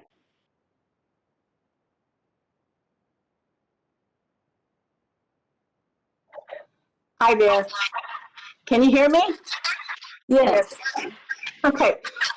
They've obtained about 12 new clinical sites. I don't know why I'm getting feedback. I apologize. And they will be, certainly a few of the clinical sites might be used, such as in their first fundamentals. They may go out to a nursing home that is also used by the PN students, but that is not the plan. The plan involves having clinical sites that are directly related to what the RN student needs to do. And the other comment I would like to make is the students are front-loaded with GEs and an introduction to nursing, and they do not get into their clinical sites until their third semester. So for example, if we were able to start in the fall semester of this year, that means until summer of next year, we would not be going to clinical. So in the meantime, they have joined the clinical consortium for the Orange County area. They will be joining the LA one. But if that's, it may be the same one, I might be remembering wrong. They will be, and they're still continuing to collect documents. As far as I know, the owner has told me there's about 5 more new ones. And there's a lot of community support for these students because they have come from very diverse backgrounds, and they have done their existing students.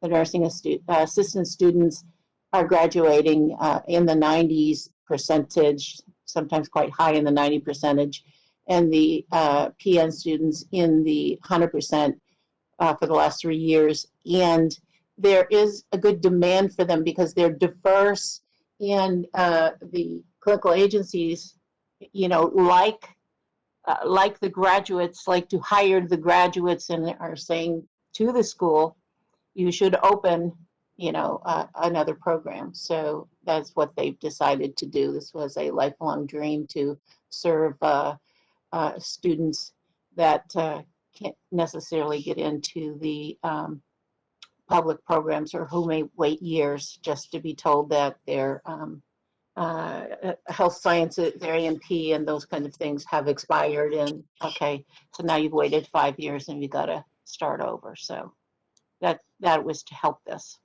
So the clinical is a work in progress, and it really hasn't been identified at the present moment. So it has, but again, we have a lot of people that want to work with us, but we're talking the first possible clinical being next summer. And as COVID has shown us, anything can happen. But again, we have joined the consortium. We have no intention of taking anybody else's spot. And we have agencies that don't even have students that we've identified at all for these students, some of our sites. Thank you, appreciate it. What are the program fees? Program fees? Fees will be inclusive of the tuition. That probably does not cover the uniforms, but it does cover the Elsevier programs, HESI programs, HESI testing. It'll cover the books and all of those things for these students. And it also covers their GEs and science classes and labs and whatnot. So it'll cover the supplies for the lab and those kinds of things as well. I didn't recall hearing the amount, though. Didn't hear, pardon? How much the tuition fees are? The tuition for the entire program, if student comes start to finish and doesn't transfer any GEs or anything in is 59,000. They've tried to keep it competitive with other. And I'd like to add one additional thing that Ms. Badre does not know because it just recently happened. So in my original report, I reported that, that they had applied for Title IV, and Title IV was, of course, delayed because of COVID and everything being delayed in the country. So as of February 10th, they received notification that they had provisional certification until 6/30/22 for Title IV funding for these students. So that will also help them out.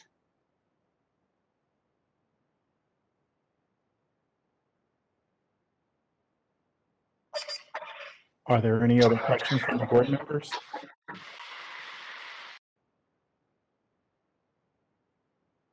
Would anybody like to make a motion?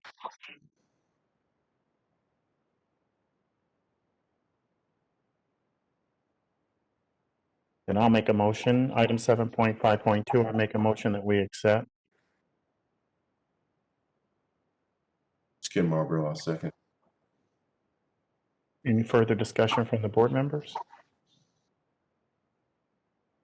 Seeing no further discussion, can we open it up for public comment, please? We will be opening for public comment now. I will be activating the question and answer feature. Please refer to the screen share for members of the public to see how they should type in their request for comment. I've activated the question and answer feature. Members of the public can indicate that they would like to make a comment by typing into the question box, "I would like to make a comment." Please remember you will have 2 minutes to make your comments. I will not give a reminder as your time approaches. I do not want to interrupt you nor cause you to lose your train of thought. I will mute your microphone and inform you that your time has expired, and we'll move on to the next member of the public. I'll pause for a moment for members of the public to type in, "I would like to make a comment."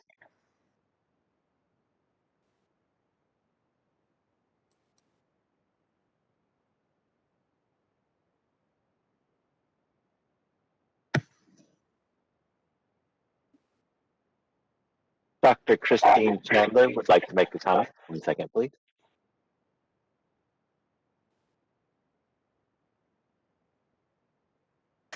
Go ahead. Thank you so much. I'm sorry I had technical issues on this. This is for East Los Angeles College. I'm Dr. Chandler, and I must preface the NEC's report. I know we've had many difficulties. I was the 3rd director within 3 months to be hired in this position. I had 1 week's notice. The expectation for in 1 fall semester everything would be corrected isn't realistic. I have to say that the strength of this department is the faculty. I have 9 faculty members who are strong, tenacious, are willing to support success, and we've implemented several things. ATI, HERST, this supports student success. A student success advisor. Christine, this is Lori, Yes. the board's EO, and Yes. this is a different agenda item. Are you trying to make a comment on a previous agenda item? Yes, because the question box did not come up on the screen. I had technical issues, and I went into technical support and everything to try and get into this. So this is why I'm doing it now. If this isn't appropriate, if it's not appropriate, I can stop. I can stop. I'm going to defer done. to our board counsel, and we'll see if Reza has insight on this. Okay. This is Reza. I think we should allow the comment. Technical difficulties shouldn't stop someone from being able to make a comment. I wonder, do we have anybody else chime in for public comment, moderator? Or was this the only person? I'm sorry, no. It was just Dr. Chandler. Okay, so then no public comments. Maybe what we can do is come back to this public comment after resolving this motion that's currently on the table. So what I might suggest is to the commenter, just hold your comment for the moment and let us vote on the motion that's on the table, and then we would open the public comment back up, and we can allow this person to complete it.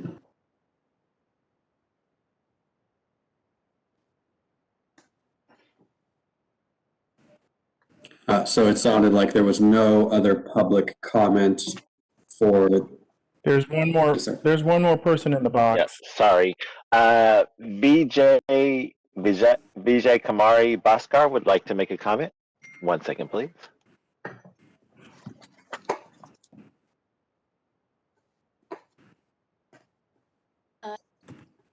Go ahead. Good morning for all the board members, Ms. Caraway. I would like to thank the board members and Ms. Caraway for approving Sri Sai Krish Institute feasibility study. Thank you so much from bottom of our heart. Thank you.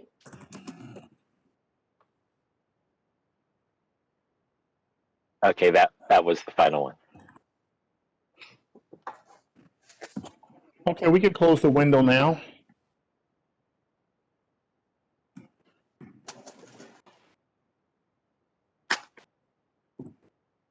Seeing no further public comment, Michael Jackson votes yes on item 7.5.2. Ken? Ken Marlborough votes yes. Imelda? Imelda votes yes. Mary? Mary Fagan, yes. Dolores? Dolores, yes. Susan? Susan, yes. Betty? Woods, yes. Thank you very much. Motion carries. With that, moderator, could you open a public comment and go back to the person who was commenting about, I think, item 7.4 regarding East Los Angeles College? Just to remind everybody on that one, there was a motion to approve, and that carried. So if in light of this public comment that changes, then board members can address that. Otherwise, we will hear the public comment and move on. I've activated the question and answer feature. Members of the public can indicate that they would like to make a comment by typing into the question box, "I would like to make a comment." Please remember you will have 2 minutes to make your comments. I will not give a reminder as your time approaches. I do not want to interrupt you nor cause you to lose your train of thought. I will mute your microphone and inform you that your time has expired, and we'll move on to the next member of the public. Dr. Christine Chandler, go ahead with your comment. Thank you so much. As I was previously saying, I was hired within a week to assume this position, and our focus has been student success. So in one fall semester, we have made great strides, I believe. We implemented a new curriculum. There was some resistance, but with change always comes a bit of resistance, challenges. We have revised our student handbook. We're strictly adhering to the E10 guidelines, and which weren't in the past. And on many levels, it's been difficult because this program is being led by the vice president, the dean, and the nursing director. So there are often times where nursing trumps administration in a bit, but I've been told time and time again that I must follow what the AD and the dean say. So it kind of creates that dynamic that isn't always as supportive as it could be, but I'm working with it and I'm willing to support it in any way so that we are a successful program. And the faculty is the strength of this program. Even if I were not in the lead, they could lead this program fully. So I want to give a big shout out to them for all their help and the support they've given me this past fall. And we're into the spring and we're, I think, off to a good start. I thank you.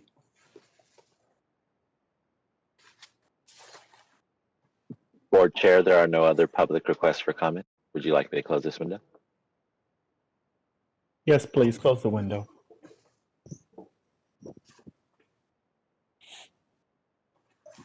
Thank you very much. Do the board members have any comments related to this public comment?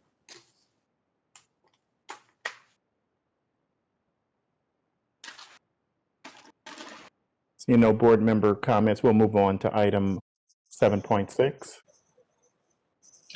Discussion and possible action regarding recommendation to accept the initial self-study for a new pre-licensure nursing program. Chamberlain University College of Nursing Baccalaureate Degree Nursing Program, Irwindale Campus. This will be presented by Donna Schutte, Nursing Education Consultant.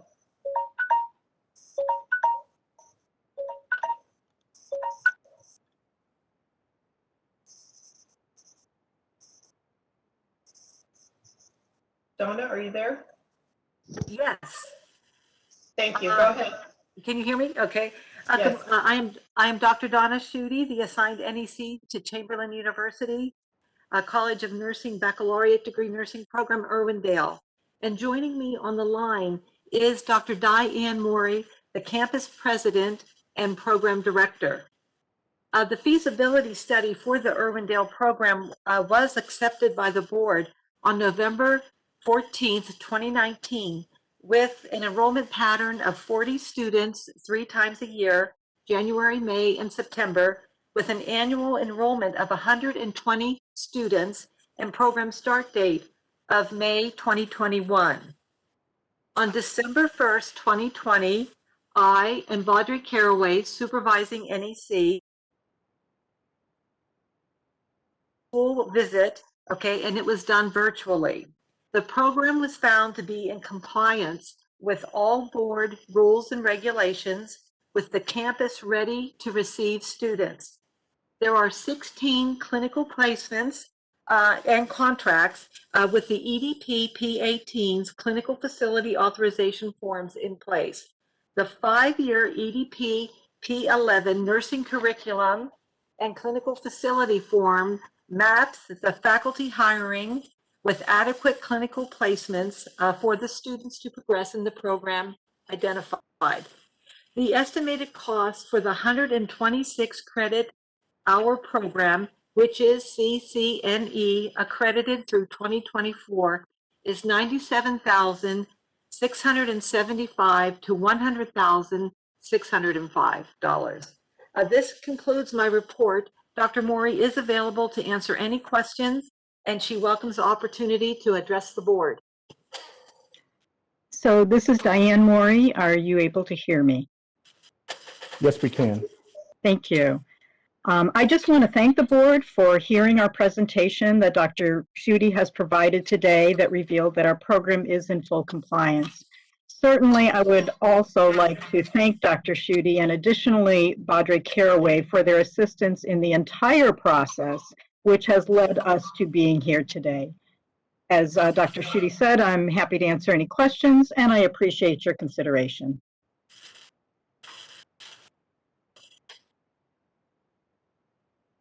Thank you very much. Are there any comments from the board members? Seeing no comments, I make a recommendation that we accept the self-study at this time for item 7.6. I will second your motion. Imelda Seha Butkowitz. Thank you. Seeing no comments from the board members, can we open it up for public comment, please? We will be opening for public comment now. I will be activating the question and answer feature. Please refer to the screen share for members of the public to see how they should type in their request for comment. I've activated the question and answer feature. Members of the public can indicate that they would like to make a comment by typing into the question box, "I would like to make a comment." Please remember, you will have 2 minutes to make your comments. I will not give a reminder as your time approaches. I do not want to interrupt you nor cause you to lose your train of thought. I will mute your microphone and inform you that your time has expired, and we'll move on to the next member of the public. I'll pause for a moment for members of the public to type in, "I would like to make a comment."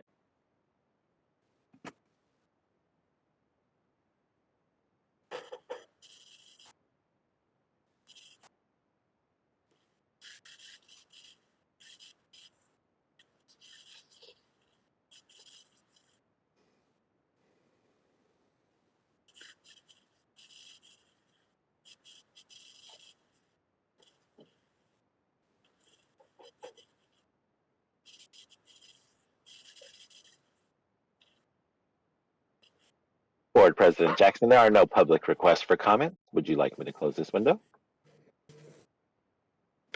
Yes, please close the window. Seeing no further public comment from the public. Michael Jackson votes yes on item 7.6. Ken Marlborough? Ken Marlborough votes yes. Imelda? Imelda votes yes. Mary? Mary Fagan, yes. Dolores? Dolores Trujillo, yes. Susan?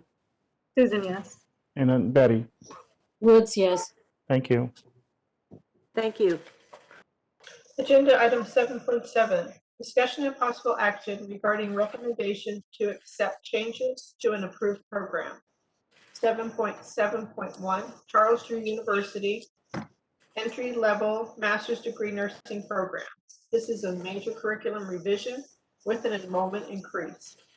This will be presented by Donna Schutte, nursing education consultant.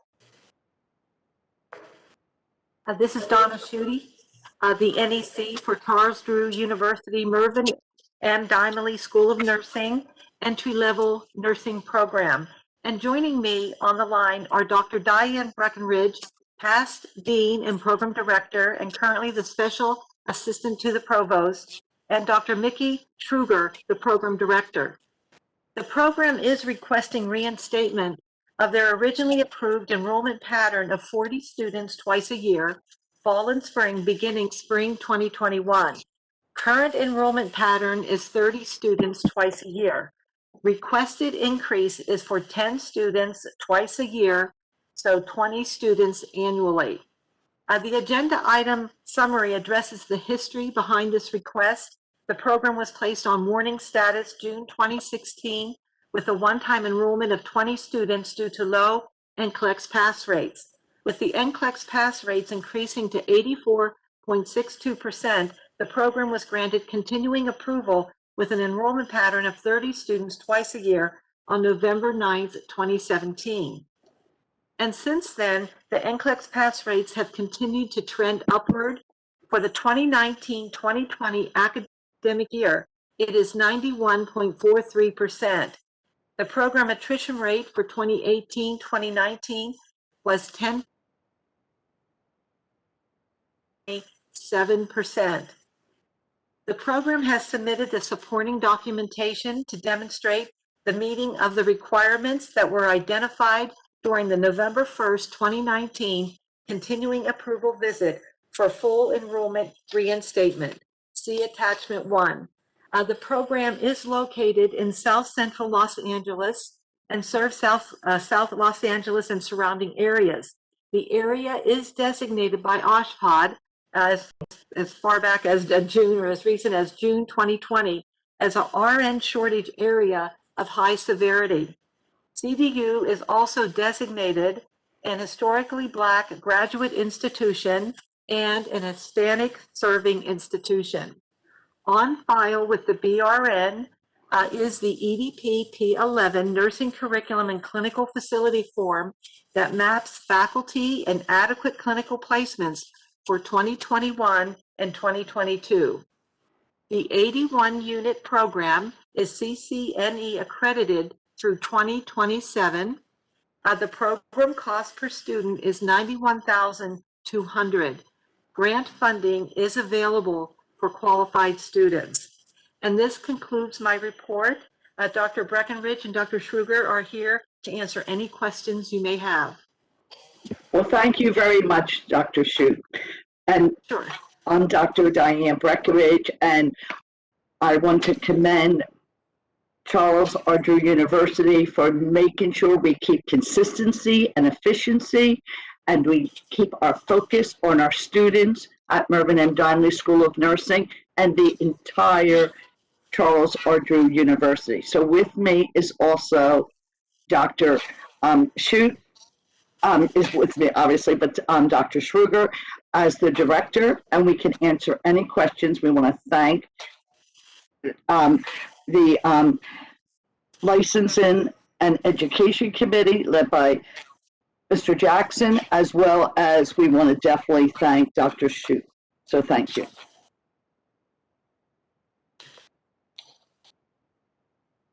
Thank you very much. Are there any questions from the board members? Yes, I have a question, Elizabeth. How many of the students come from the area where the program is at?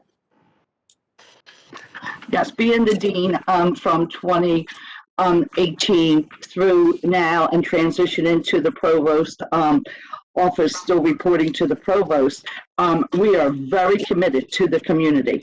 And the majority of the students do come from the 1 hour to 2 hour area.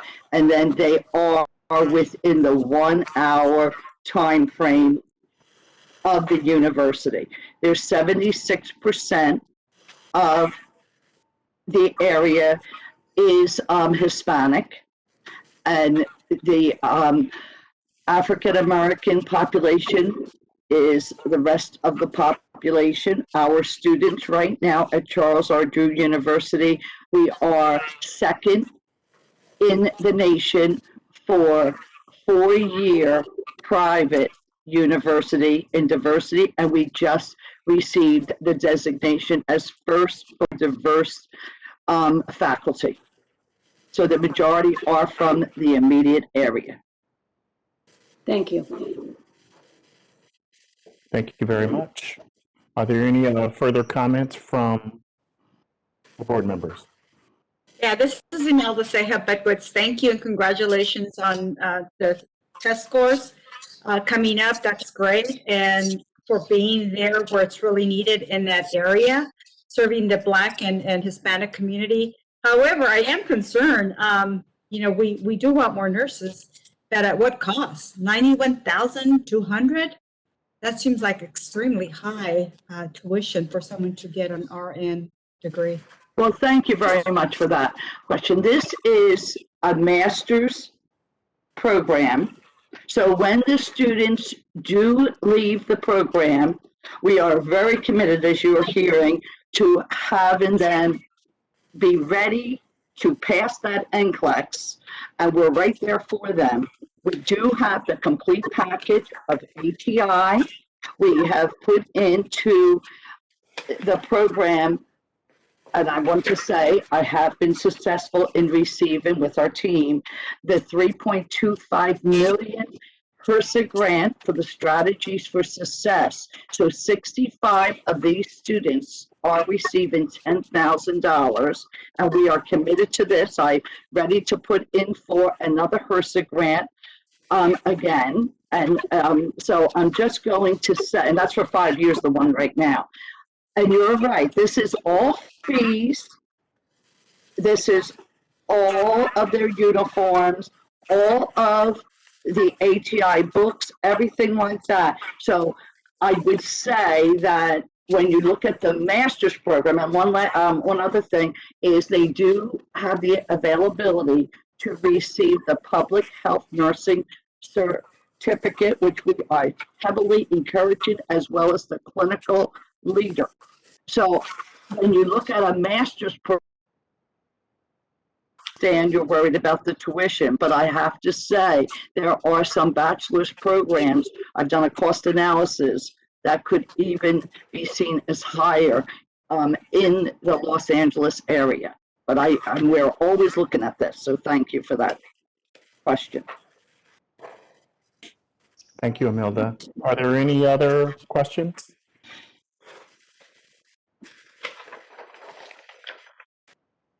Seeing no other questions, I make a motion at this time. This is for item 7.7.1. 7.7.1. This is Charles Drew's entry level master's degree program. I make a motion that we accept so they can go back to their original enrollment. I second this motion. This is Dolores. Are there any comments from the board members?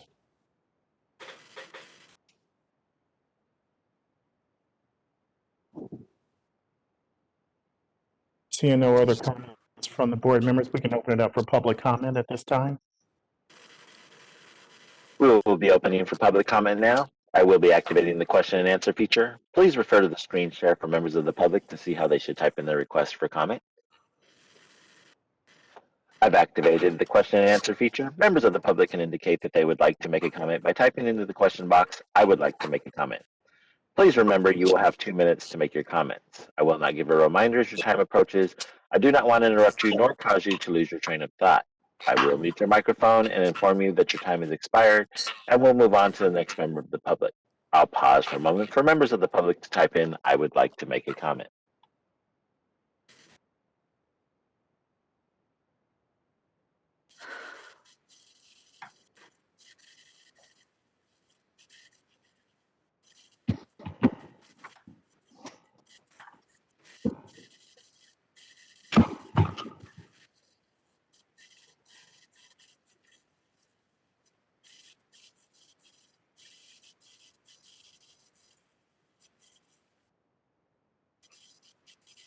Board President Jackson, there are no public requests for comment. Would you like me to close this window? Yes, please, you can close the window.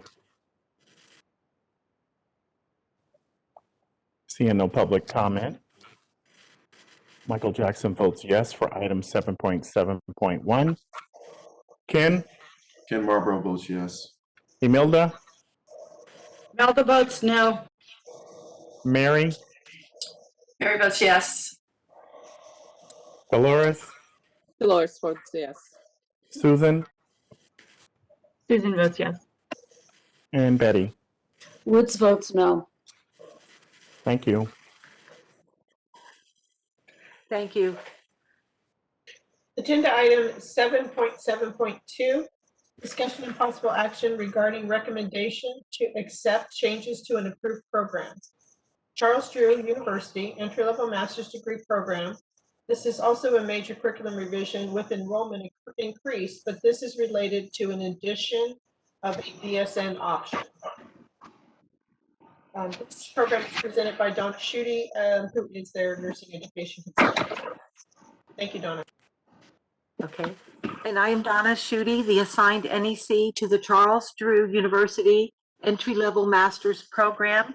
And with me on the line continues Dr. Diane Breckenridge, now the special assistant to the provost, and Dr. Mickey Schruger, the program director. The CDU Mervyn M. Dimely School of Nursing is also requesting to offer a generic BSN program with nursing courses beginning fall 2021 and with a student enrollment of 40 students twice a year for an annual enrollment of 80 students. The School of Nursing was established in 2010, is a private nonprofit community-founded and student-centered institution, and as I said before, it is designated as a historically Black graduate institution and a Hispanic serving institution. The new program will address the specific need for diverse BSN prepared RNs to better serve the underserved communities and population of LA County Service Planning Area, SPA 6, which includes Athens, South Los Angeles, which is South Central, Compton, Hyde Park, Crenshaw, Florence, Linwood, Paramount, Willowbrook, and Watts. There are currently no BSN programs in SPA 6, with 3 ADN programs serving this area. SPA 6 remains designated a high severity RN shortage area by OSHPD, as recently as June 2020. The program has submitted the required documentation and has in place the structured processes to support this request. There are pipeline programs in place within SPA 6 to have an established applicant pool. Attachment 2 outlines the budgetary increases and additions to classroom, office space, administration, faculty, support staff, simulation and learning lab equipment and supplies, and clinical placements. An EDP P11 nursing curriculum and clinical facilities form is on file with the BRN, along with updated EDP P18's clinical facility authorization forms.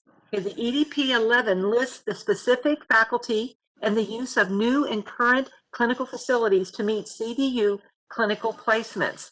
They have new contracts, but there are also new ones currently in negotiation with clinical placements verified as available.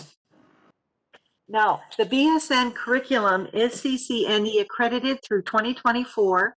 The PHN certification requirements will be met. CDU additionally has a CCNE accredited RN to BSN program in place, along with 2 NP programs, an FNP and a psych mental health NP program. The 2019-2020 NCLEX pass rate for the ELM program is 91.53%, with a program attrition rate in 2018-2019 at 10.3%, and for 2019-2020, 7%. This 24-unit BSN, 124-unit BSN program is a 3-year program, 9 semesters, with a total student cost of $85,172. And this concludes my report. Dr. Breckenridge and Dr. Schubler are on the line with me to answer any questions.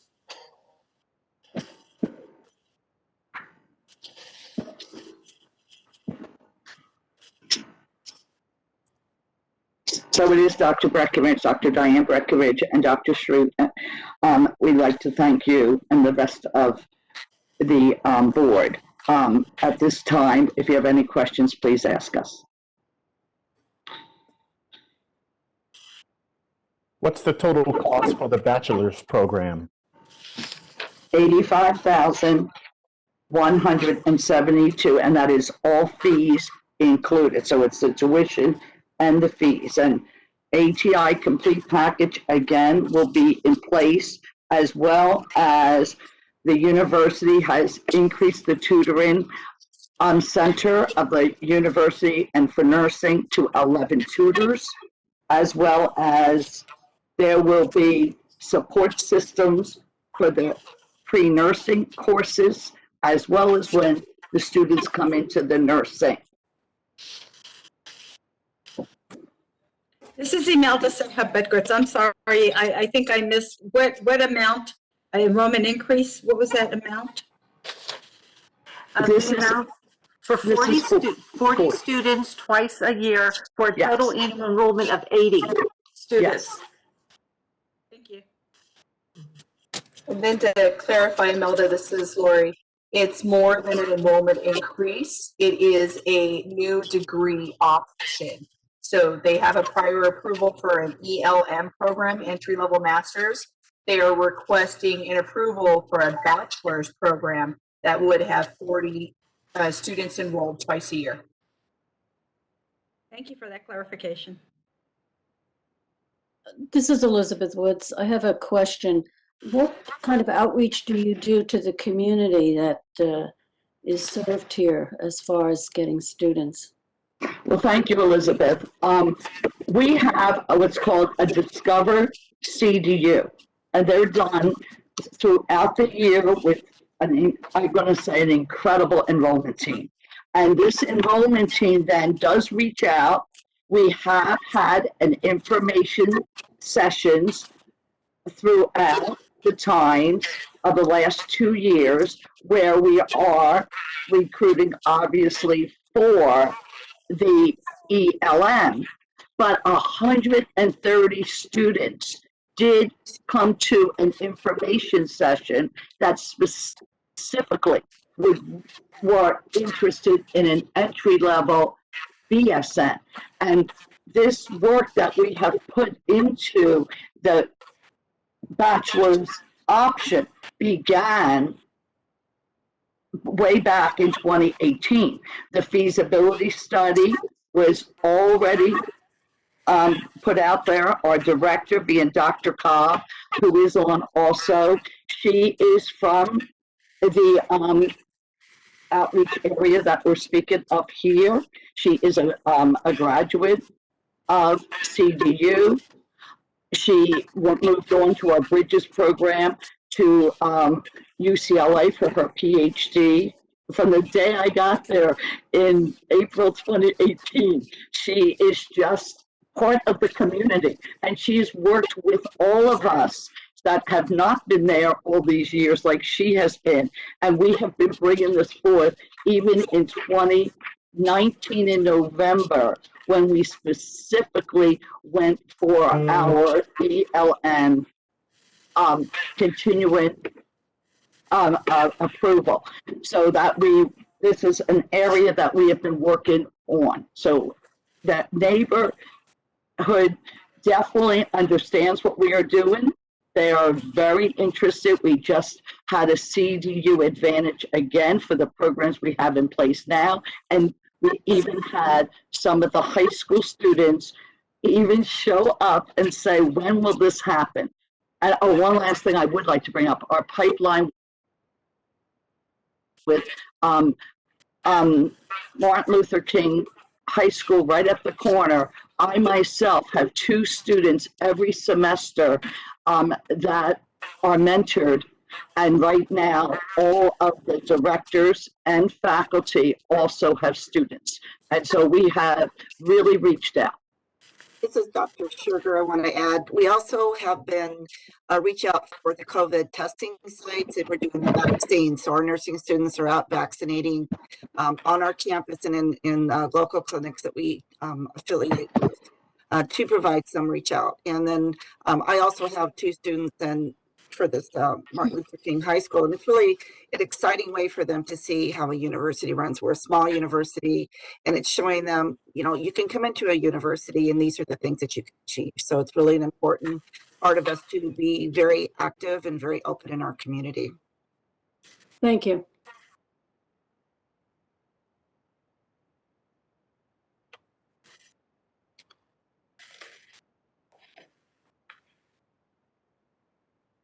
Are there any more comments from the board members?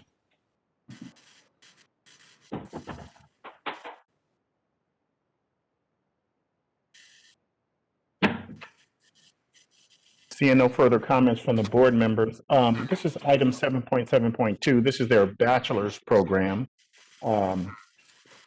Seeing that this is such a hard-hit community in this area and the lack of shortage of nursings, I'm going to vote yes for item 7.72. I second that. This is Dolores. First and a second. Any more comments from the board members? Seeing no further comments from the board members, we can open it up for public comment. We will be opening for public comment now. I will be activating the question and answer feature. Please refer to the screen share for members of the public to see how they should type in their request for comment.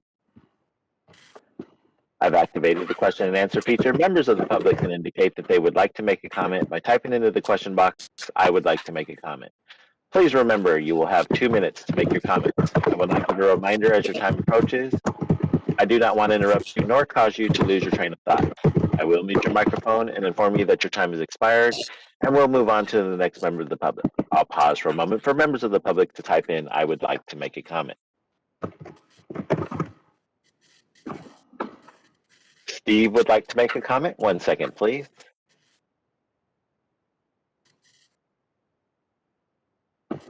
Go ahead, Steve. Okay, good morning. My name is Dr. Steve O'Michael. I'm the provost of Charles Andrew University, listening quietly here. On behalf of the president, President David Carlisle, the board, and the university, we would like to thank the board for their continued support. The university is in full support of these changes as we continue to strive to meet health challenges in South Los Angeles and the underserved communities. Thanks to our nursing education consultant for her leadership.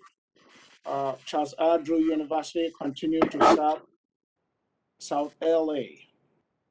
Just this morning, got a request from one of the churches around that would like to vaccinate about 300 people on Friday. And they are looking for CDU to start it with volunteer students that will be able to vaccinate people.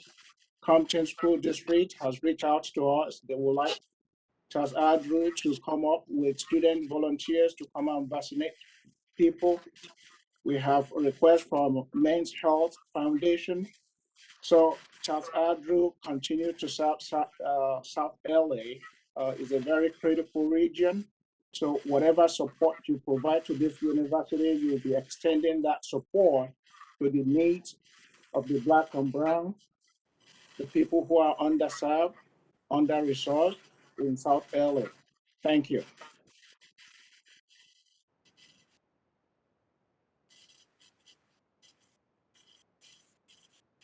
Board President Jackson, we have no other public requests for comment. Would you like me to close this window? Yes, please close the window. Thank you. Seeing no further public comment, this is the other item, 7.7.2. Michael Jackson votes yes. Ken? Ken Marlborough votes yes. Imelda? Imelda Sehab Bedgood, yes. Mary? Mary Fagan, yes. Dolores? Dolores Trujillo, yes. Susan? Susan Naranjo, yes. And Betty? Woods, yes. Thank you you very very much. much. Agenda item 7.8, NCLEX updates. These will be presented by Katie Dougherty, Nursing Education Consultant. Katie?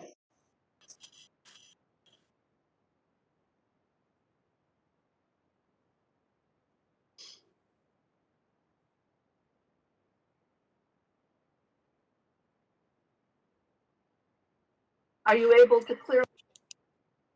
We hear you, Katie. Go ahead.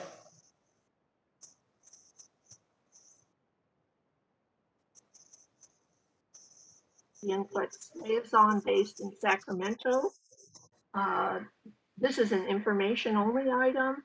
I have just a few introductory remarks to provide context for today's updated statistics found in tables 1, 2, and 3.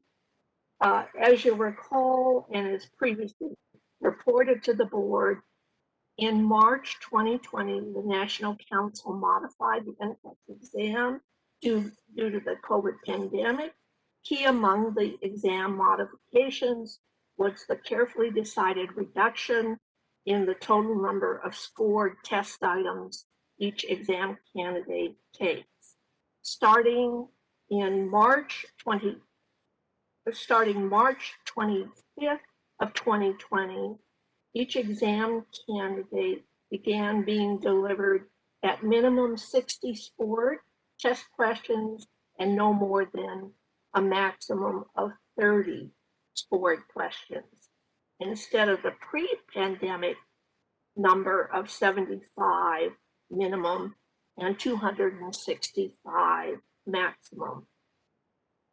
National Council indicates these modifications in these minimum and maximum number of scored test items will remain in place until March 31 of 2023. I'd now like to move to Table 1 in your materials. Table 1 reflects the 12-month rolling total of first-time U.S. educated pass rate results for the period January 1 through December 31, 2020. In California for that period, there were a total of 12,324 first-time testers, and the pass rate was 90.87%. When comparing this to the 2019 results for that same period, January 1 through December of 2019, there were a total of 12,504 first-time test takers, and the pass rate for that calendar year was 91.72. So for 2020, there was a slight decrease in California's pass rate by 0.83%. In the United States and its territories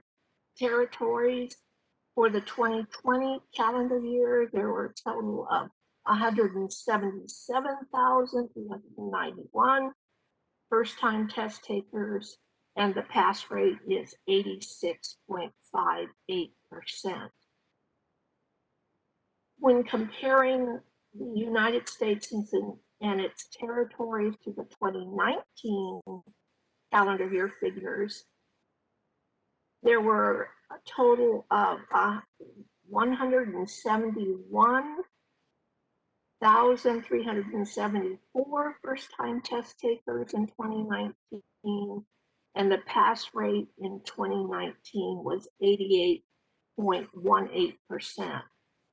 So the United States and its territories, also inclusive of California, in 2020 had a slight decrease in the national pass rate, going down 1.6%. Are there any questions about that? If not, I'll move to Table 2. Table 2 represents same calendar year, January 1, 2020 through December 31, 2020, the quarterly results for California.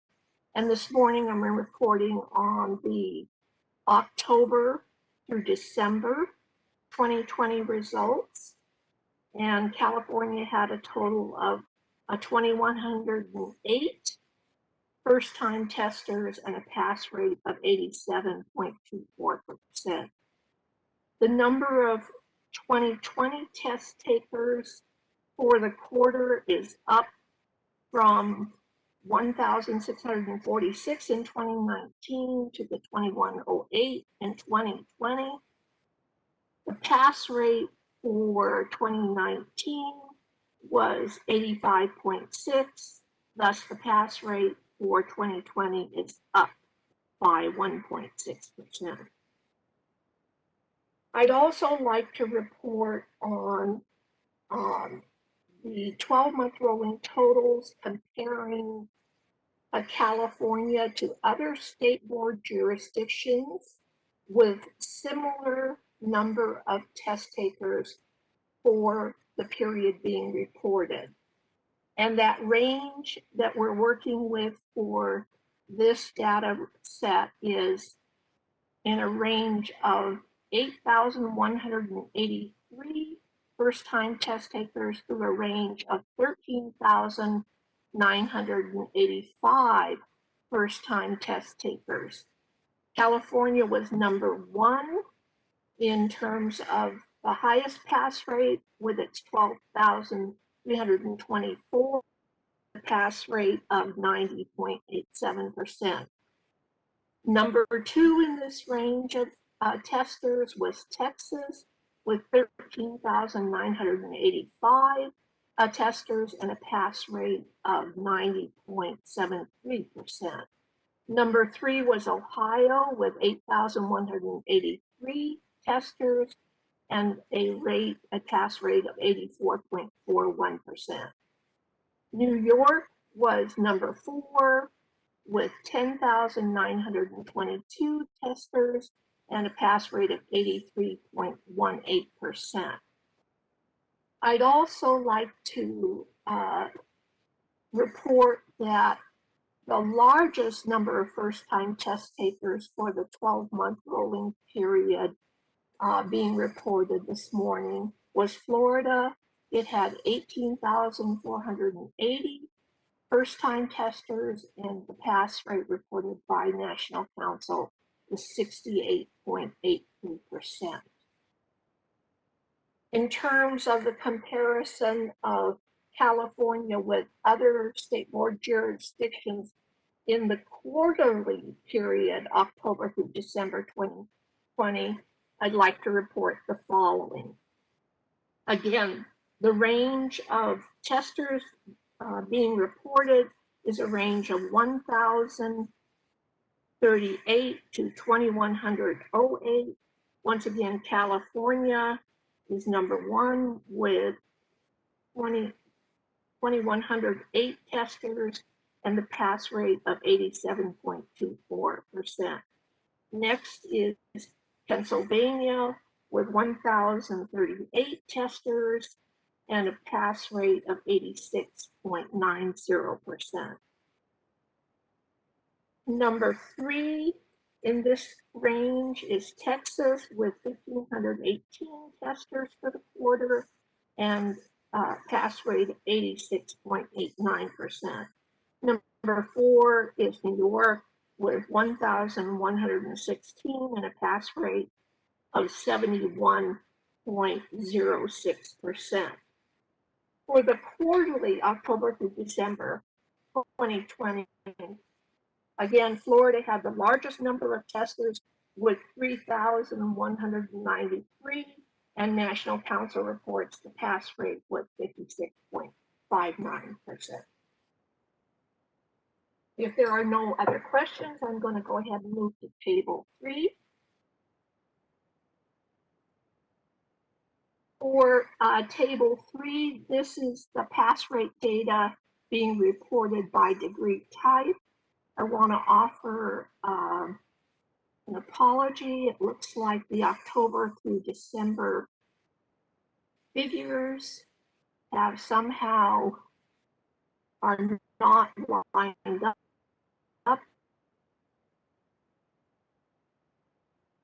like they were in the submitted document. Don't know why. If it's okay with the board and Mr. J. The October figures, October, December area are correct. Mr. Jackson, what's your pleasure? You can continue. Thank you.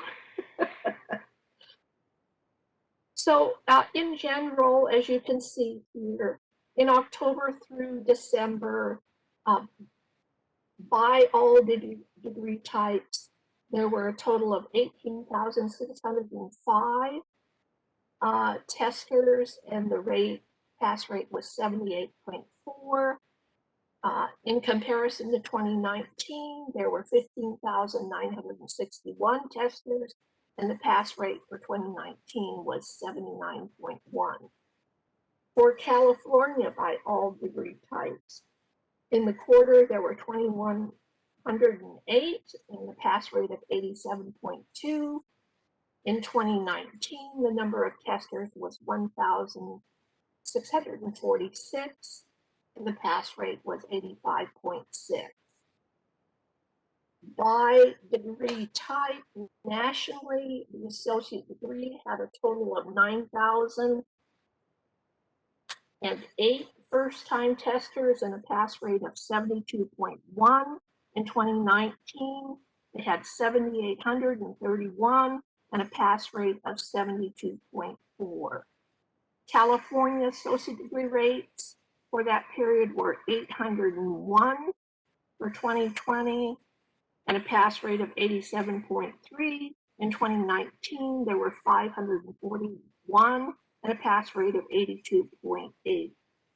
Nationally, for BSN and entry-level degree programs, the October through December total is 9,322 and a pass rate of 84.5.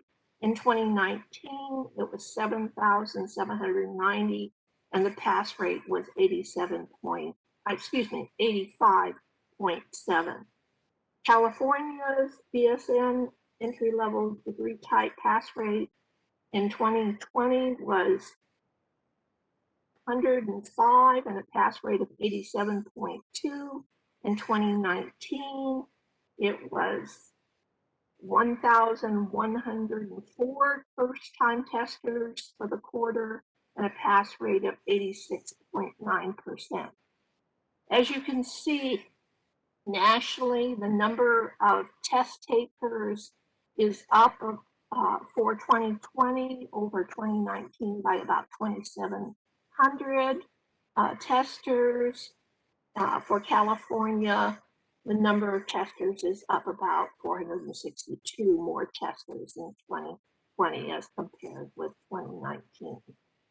Essentially, the pass rate for the overall national pass rates for the quarter, nationally, the pass rates dipped slightly, while California's either stayed the same or were increased. That concludes my report, unless there's any questions. Katie, thank you so much for your report. I'd like to take a moment to congratulate the faculty and the NECs for your hard work in making California #1 as it comes to as far as NCLEX testing. I'd like to congratulate the students too for all their hard work, even during the pandemic, to keep California #1. Yes, Michael, and we by way of context, of course, it's #1 based on the range of testers being reported each quarter. And so that's okay. I'll take it whichever way I can get it at this time. Thank you. Thank you, Michael. Thank you all. Any chance we get to beat Texas?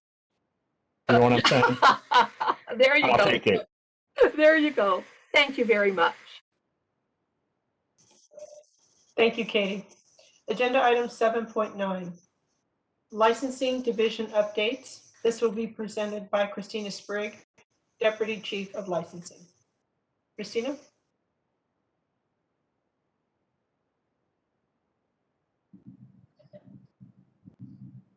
Good afternoon, everyone. Christina Sprague, Deputy Chief of Licensing, and I will be providing the licensing program updates. So currently our licensing evaluators are processing initial review of applications in the following areas: California, U.S. exam and international endorsement applications. The report, I'm going to update the months on the report since we have moved forward in our application processing. So for those application types, we are processing within the month of December. For advanced practice applications, we are processing applications received in the month of February. Outgoing verifications received in the month of January. Our inactive to active and back to active requests received in the month of February. To streamline our efforts, we are working to become more paperless. We are cross-training staff and reducing processing times for our licensing processing, including but not limited to advanced practice applications. Staff from other areas of the board have been trained and are assisting our licensing program to bring application processing up to date. Our international analysts are also continuing to assist with processing of our U.S. endorsement applications 1 day per week. We will continue to identify and make process improvements to ensure that efficiencies are identified and implemented. Our California Nursing Program transcripts, we do continue to receive transcripts via the cloud for our California applicants.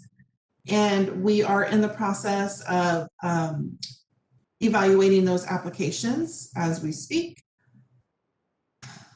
For the October through December 2020 graduation period, licensing program has received confirmation of California graduating classes. I'm going to update these numbers as well, since our spreadsheet was updated after I provided this information. So we actually received 106 notification from 106 programs for both RN and advanced practice transcripts. We have 89 of those programs have submitted their transcripts. 59 of those submitted programs have been processed. 30 are pending or have already been assigned to staff for processing. And 17 are pending submission of transcripts to the board. In total, we have 3,018 California graduates that we are processing applications for or have processed applications. Moving on to our statistics, we continue to use Qbert to create and run our various reports that we use on a daily basis. We utilize these custom reports, of course, to find areas of improvement in our processes, as well as to predict our workflow fluctuations and assign application workload to staff. The average processing time statistics table below provided on the update. For exam applications, these applications processing time is determined from receipt of application to approval of the application for exam or receipt of application to licensure for endorsements. So for exam applications in current fiscal year, we are at 38 days and 59 days for endorsements. On our applications received table, this is the number of applications that we've received to date in current fiscal year, and our total overall applications received for exam endorsement, our repeat, reapply, and all advanced practice certifications is 26,409. And then additional requests, which we quantify as our out-of-state verification requests, our inactive to active requests, we've received as of the end of December for this fiscal year, 8,014. Expedited licensure process for refugees, asylees, and holders of special immigrant visas. AB 2113 was implemented on January 1, 2021. This bill added expedited licensure process for individuals in the following categories.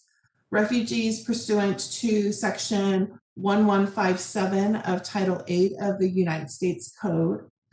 Those granted asylum by the Secretary of Homeland Security or the Attorney General of the United States, and individuals with special immigrant visas. In order to receive the expedited licensure process, individuals must provide evidence of their status when submitting their application package. The licensing program updated our RN application to add an additional question and instructions to address requests for the expedited licensure process. There has also been a page added to the BRN's website with links to the updated applications, as well as a link to DCA's webpage regarding this process and document submission requirements. So orders waiving restrictions on RN temporary licenses. On January 25th, 2021, the Director of DCA issued the order waiving restrictions on RN temporary licenses. This order became effective immediately and allows BRN to issue a temporary license to RN applicants that apply for licensure pursuant to Business and Professions Code Section 2732.1b between July 1, 2020 and June 30, 2021. If the following conditions, of course, are met. The applicant submits an application for licensure pursuant to BPC, Section 2732.1b. The applicant submits the applicable fee pursuant to BPC Section 2732.1c. The applicant has a current and active license or registration as a nurse in another state, district, or territory of the United States or Canada that has, in the board's opinion, requirements for licensing or registration equal to or higher than those in California at the time the application is filed with the board. The applicant passed an examination for licensure or registration that is, in the board's opinion, comparable to the board's examination, and the application is not subject to denial pursuant to BPC Section 480. Moving on to our staffing updates. The licensing program currently has 2 vacancies within our units, 1 program technician 2 in our US evaluations and 1 SSA/AGPA in our international evaluations. Both positions are in various stages of the hiring process. Does the board have any questions regarding the licensing report? This is Imelda Seha Bedgood. So the expedited license process under business and profession code section 135.4. How many applicants have you received as of today's date, if any? So the way that the process works, it's actually initiated in-house by board staff. It is not an application that an individual can apply for. It is something that is done automatically for individuals if we are not able to issue the permanent license immediately. To date, we have issued 55 of those temporary licenses. Oh, I'm sorry. I'm talking a different process. The expedited licensure process. Today, I actually don't have the statistics for that. We have not received very many of them. As of a couple of weeks ago, I believe there was only a handful of them. So we actually haven't issued any at this point. What about the order waiving restrictions on RN temporary licenses? So the temporary licenses is I'm sorry, I got them mixed up initially. License process is the one that we handle in-house, and we have issued 55 of those temporary licenses. Okay, thank you. If you can continue reporting on that, I would like to know the status actually how many people are taking advantage of these new business and profession codes that were implemented this year. Thank you. Imelda, this is Lori, and to provide some further information on the temporary licensure process, just so that we're clear, is if the person applied for endorsement and they've met all the requirements, they will actually receive an initial full licensure, the endorsement licensure. The temporary license is only given if on the first evaluation they haven't met all of the qualifications and they have a clear background and no other discipline against their license in other states. So that number of 55, we're hoping to keep low, because that means they've applied and been accepted for the endorsement application and have received full licensure versus just a temporary one that would be used for them to clear up any deficiencies to meet our current rules and regs.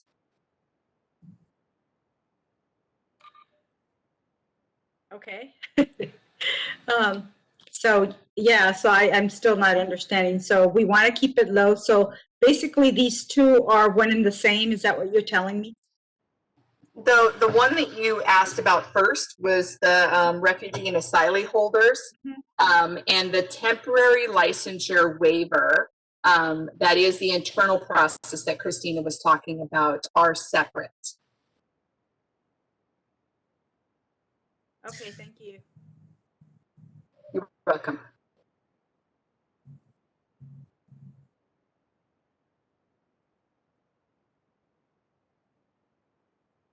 Is there any more information from licensing update? No, that is all. Christina, thank you very much. Thank you and your staff for all the hard work that you do. We appreciate you. Thank you. Before we move on to item 8.0, it was requested that we take a break so the board members would have an opportunity to eat and cook. Are we okay with coming back like around 12:15? I'm good. Works for me. Yes. All right, so that's about a half an hour. We'll come back and reconvene at 12:15. Thank you very much, everyone. During this break, please remember to mute your computers and stop your video.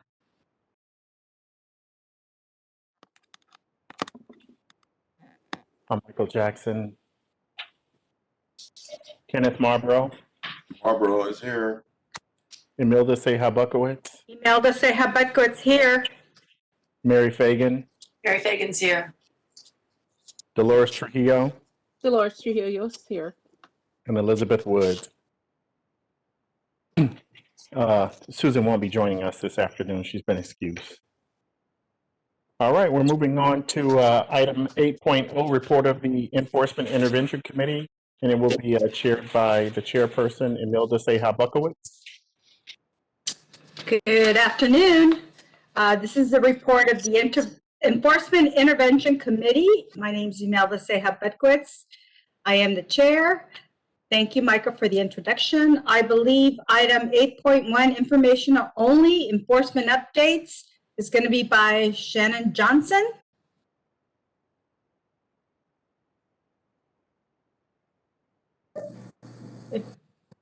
Good morning, can you hear me? Yes. Hi, Shannon. Okay. Hi, good morning. Or I guess I should say good afternoon. So I will be presenting item 8.1. I'm Shannon Johnson, the Deputy Chief of Enforcement. And I will start with complaint intake. The staff continue to telework a majority of the time. Staff have also adapted to the changing telework environment, and it has been able to remain flexible during this whole process, as has all the units. The managers met with the support staff to discuss various best practices within their daily duties, and this was a collaborative effort in which they shared ideas and different work-related case processing techniques and business processes while in the telework environment. And they will be holding best practice meetings with the other analysts in the coming months. complaint intake managers met with medical board to discuss best practices and similarities between the two. In the last committee meeting, it was asked if we could share some of those differences. And so you'll see below PRN, we have 4 office technicians who open, the board has 5. Our analysts are assigned cases by alpha as the medical board assigns them by case type. And our office technicians initiate all urgent complaints. So they're distributed amongst all of the technicians. As of the medical board, they have 1 designated person that opens all of their urgent complaints. So those are some of the differences. They also met with BVNPT to collaborate and discuss recruitment of experts, brainstormed ways to assist vocational nursing and psychiatric technicians with the recruitment of experts. And hopefully it will result in an adequate representation in the specialty within the BRN and within BVNPT's expert practice program. In July of 2020, in collaboration with licensing, complaint intake implemented the electronic applicant case processing procedure, and the paperless process has been a smooth transition and has allowed for successful transfer of probably over 1,430 applicant cases at this time. In March of 2020, we began tracking the COVID-19 related complaints. To date, we have received 223 complaints with related to COVID. I'll move on to investigations. So pleased to announce the promotion of Sam Orphis to the position of Supervising Special Investigator for the Southern Region. Sam's been with the BRN for over 6 years working as a special investigator, and he brings over 14 years of management and healthcare experience. We're continuing to work with the Division of Investigation on streamlining our processes and developing written uniform practices between the divisions. We were asked to provide some of those statistics, so our number of cases per investigator. So average number of investigations per investigator for the last 3 fiscal years have been provided. So we've dropped from 19 down to 15 on average in the same time frame of each fiscal year. Discipline continues to focus on the aging cases. Currently, only 15% of our pending cases have been at the AG's office for more than a year as of this January. All of our hearings are still being held via an online platform. As of December 20th, we've had one of our discipline analysts that's been temporarily reassigned to the contact tracer and is expected to return no earlier than June of this year. And all other casework has been redistributed amongst the other analysts. So it was asked at the committee meeting if I could provide the average cases per analyst, because I had mentioned that the redistribution of the caseload did not impact the discipline unit. I wanted to show why. It's because our case per analyst have gone down significantly. So if you look at every January for the past 3 fiscal years, we were at 112 in 2019 as to where now we're at 77. The probation unit, we've added new codes in Breeze so we could track our unit's workload a little bit better in some areas. We're working towards the goal of pulling all the probation statistics from Breeze.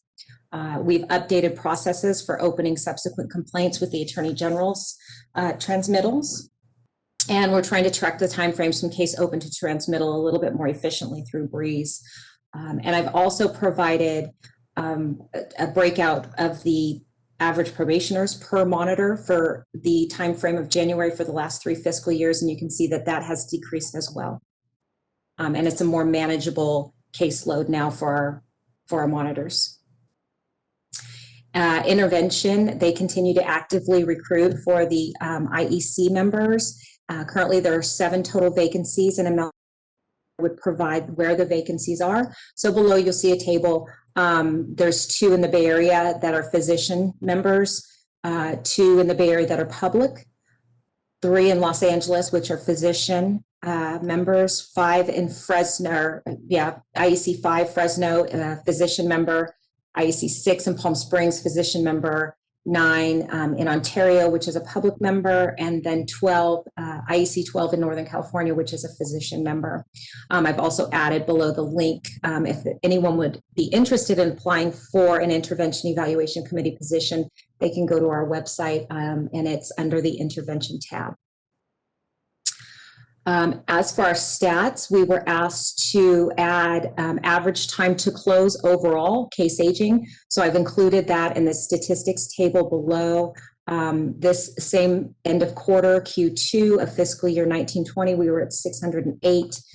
The same time frame of this fiscal year, we were at 679. So slightly up, and those do fluctuate a little bit from quarter to quarter.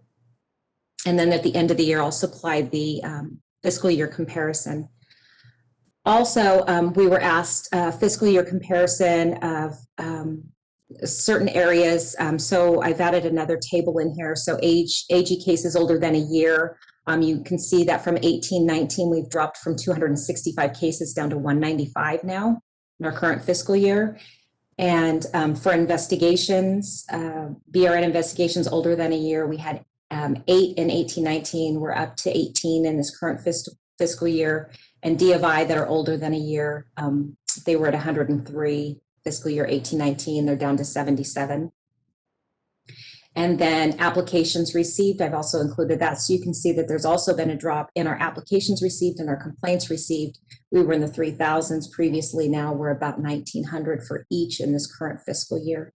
And the arrest and convictions have dropped significantly as well, down to, well, 477 this current fiscal year, which is not over yet. So, and then we would be providing the additional statistics for fiscal year comparison once this full fiscal year has completed.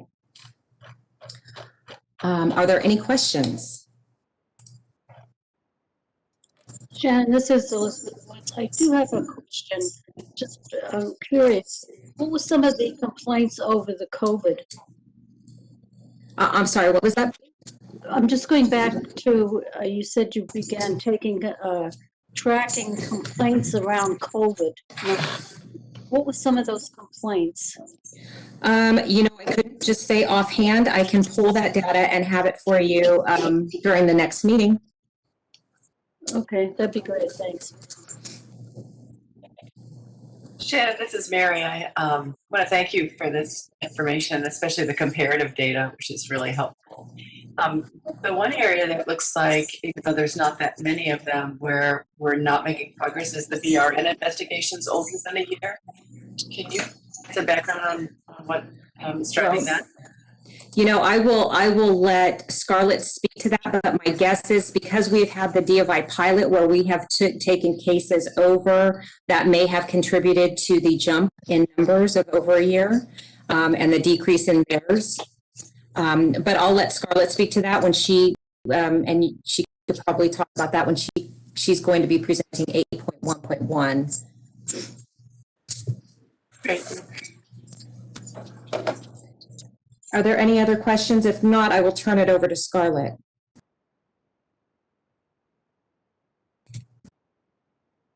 Okay. So we're down to 8.2. Good afternoon, everybody. Can you hear me? Yes, Scarlett. Welcome. All right. Thank you. Okay, I'll answer the question first about the COVID complaints. I can tell you that there are all different types of COVID complaints that we have received. Some can be that the RN possibly abandoned their patient. An example of this would be if, say, a travel nurse showed up to an assignment with the thought that they were going to be working in, say, maybe med-surg or tele, and then they're asked to work in the COVID ward, and they don't want to do that. So they're being submitted a complaint saying that they abandoned their patient.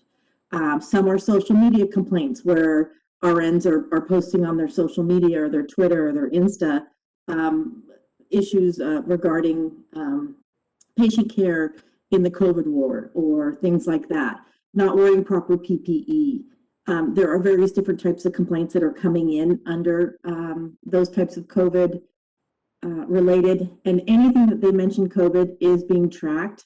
So any mention, so whether it might be just a remote relation, it's being tracked that way. So I hope that answers your question regarding the COVID. Yes, thank you. You're very welcome. And then you had asked about the number of complaints that has increased for BRN. I can also address that. We had we had a couple of employees retire, and so we had a bit of a turnover in staff, and we had some new training of staff that had taken place. So there's always a little bit of a lag time with that. And then additionally, we had COVID, and a lot of our facilities just are not, you know, as quick to supply records and or as quick to allow their employees to meet with us to conduct interviews and or participate in the investigation. And during this last year, it's been a little bit challenging, not just for us, but in talking to other boards and bureaus to get the documentation necessary to complete those investigations. So there's been some difficulty in keeping up with the documentation and interviews we need in order to complete the investigation timely and completely. So everybody's been working in unique ways to get things done. So there has been a little bit of uptick in time frame. The staff has worked very hard to not have that happen, but there's just some unforeseen circumstances. They are going down, but it is unfortunately out of our control. Well, let us know if there's something we can do, because it's very concerning. You know, because we're putting the public safety in danger if we're not getting that information from whoever's reporting the hospitals or, you know, giving us access to the records on a timely basis. I mean, that's very concerning and alarming. So if there's something that we need to do to get them to comply, so keep us informed. I think we need to be updated as to why, you know, the cases are being stayed open longer, especially as for those reasons that you stated. Well, let me also clarify that, you know, the cases that have, you know, patient harm or patient death or the priority cases are being moved forward in the necessary manner. So the cases that might be a little bit older are ones that, you know, might not be patient related in the sense that they're not at the top of the list or categorized in that manner. So I certainly will have an update for you on the next meeting, and we will check in on those that are over a year and have that data for you. Thank you, Scarlett. You're welcome. This is Elizabeth Woods. We do get cases that are over a year that have to do with patients. So it's not that the ones that we get are not that important. They're very important because they've had to do with a patient has been injured in one way or another. Yes, I certainly didn't mean to imply that. So that was not my intent. Thank you. Okay. So moving on to our pilot project, we have some good news on that. That was just signed recently, and we will continue to do our pilot project through December of 2021. As of January 29th, there have been 147 cases submitted for the BRN that have met these new referral guidelines. And to date, there's been 97 that have been completed and 50 are pending. So you would ask for some statistics, reference the category 1 pilot cases, and those are listed there with some average days and the percentages that are between BRN and D of I. You can see that on average, BRN is closing those priority cases in 125 days,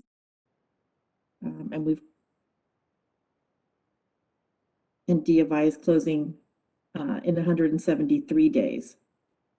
And they have 162, and we have 97 to date.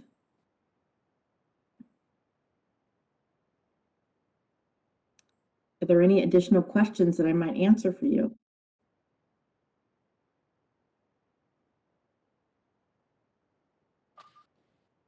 It's like there's none, so let's move along to item Agenda item 8.2.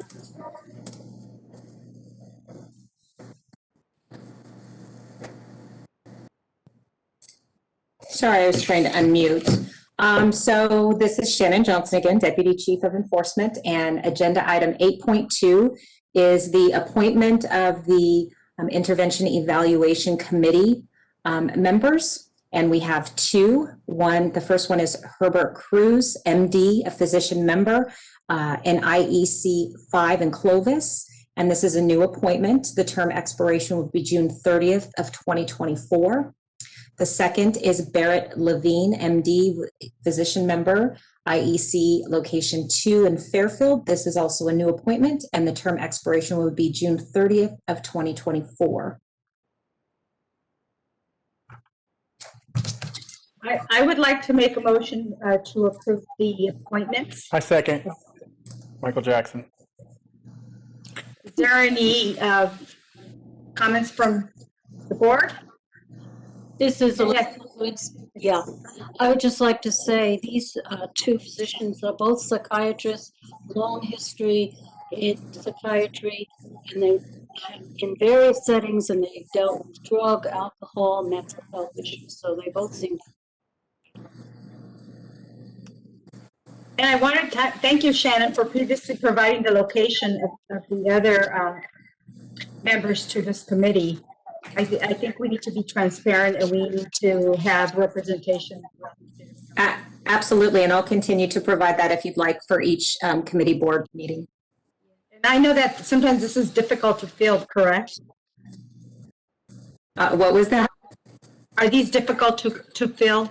These they are difficult to fill, and I don't know if you've seen, but we do recruit on all of our social media and trying to recruit these positions. So anytime we can get an applicant, we're very thankful. Yes, thank you. Thank you to them for stepping up. So at this time, if there's no other board member comments, we'll go ahead and open it to the public. Moderator, can you see if we have any comments from the public? We will be opening for public comment now. I will be activating the question and answer feature. Please refer to the screen share for members of the public to see how they should type in their request for comment. I've activated the question and answer feature. Members of the public can indicate that they would like to make a comment by typing into the question box, "I would like to make a comment." Please remember, you will have 2 minutes to make your comments. I will not give a reminder as your time approaches. I do not want to interrupt you nor cause you to lose your train of thought. I will mute your microphone and inform you that your time has expired, and we'll move on to the next member of the public. I'll pause for a moment for members of the public to type in, "I would like to make a comment."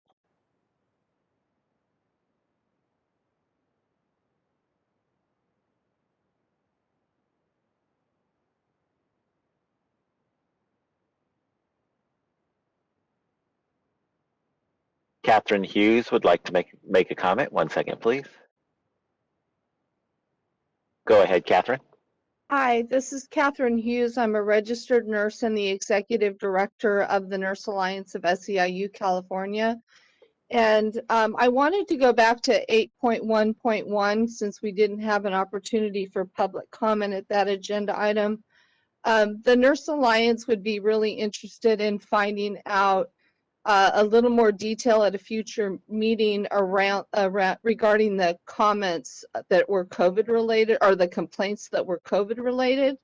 Because during this pandemic, it would be interesting to see what those were and how those were being addressed. Thank you.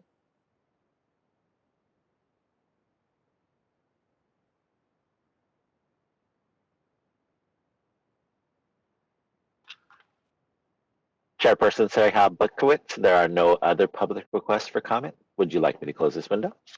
Please do.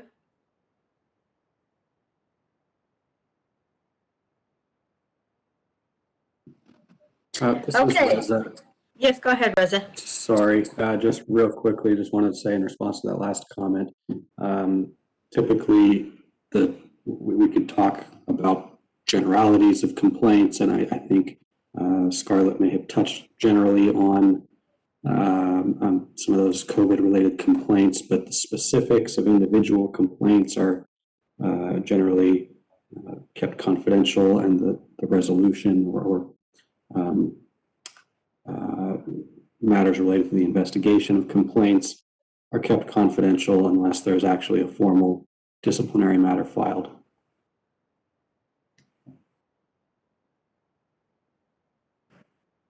Can I say something, Reza?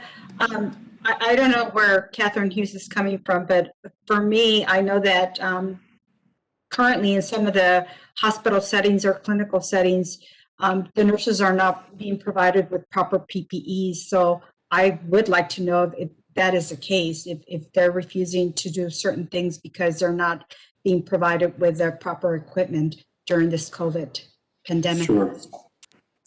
Sure. I think that would be, that would kind of fit into the category of speaking generally about maybe the gist of some of the complaints. So I think it'd be fine to speak about that at a subsequent board meeting in general terms. Okay, and again, I'm only guessing. I don't know if that's what Catherine Hughes, what her intentions were, but I would like to know that if that is the case.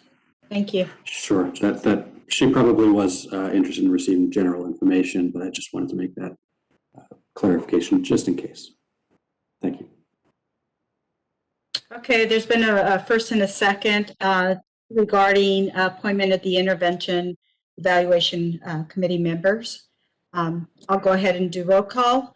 Imelda Sehab Butkowitz votes yes. Michael Jackson? Michael Jackson votes yes. Ken Marlborough? Ken Marlborough votes yes. Elizabeth Woods? Woods, yes. Mary Fagan? Mary Fagan, yes. Dolores Trujillo? Dolores Trujillo, yes. Okay, thank you. Motion passes. Thank you, Shannon and Scarlett. You're welcome. Thank you.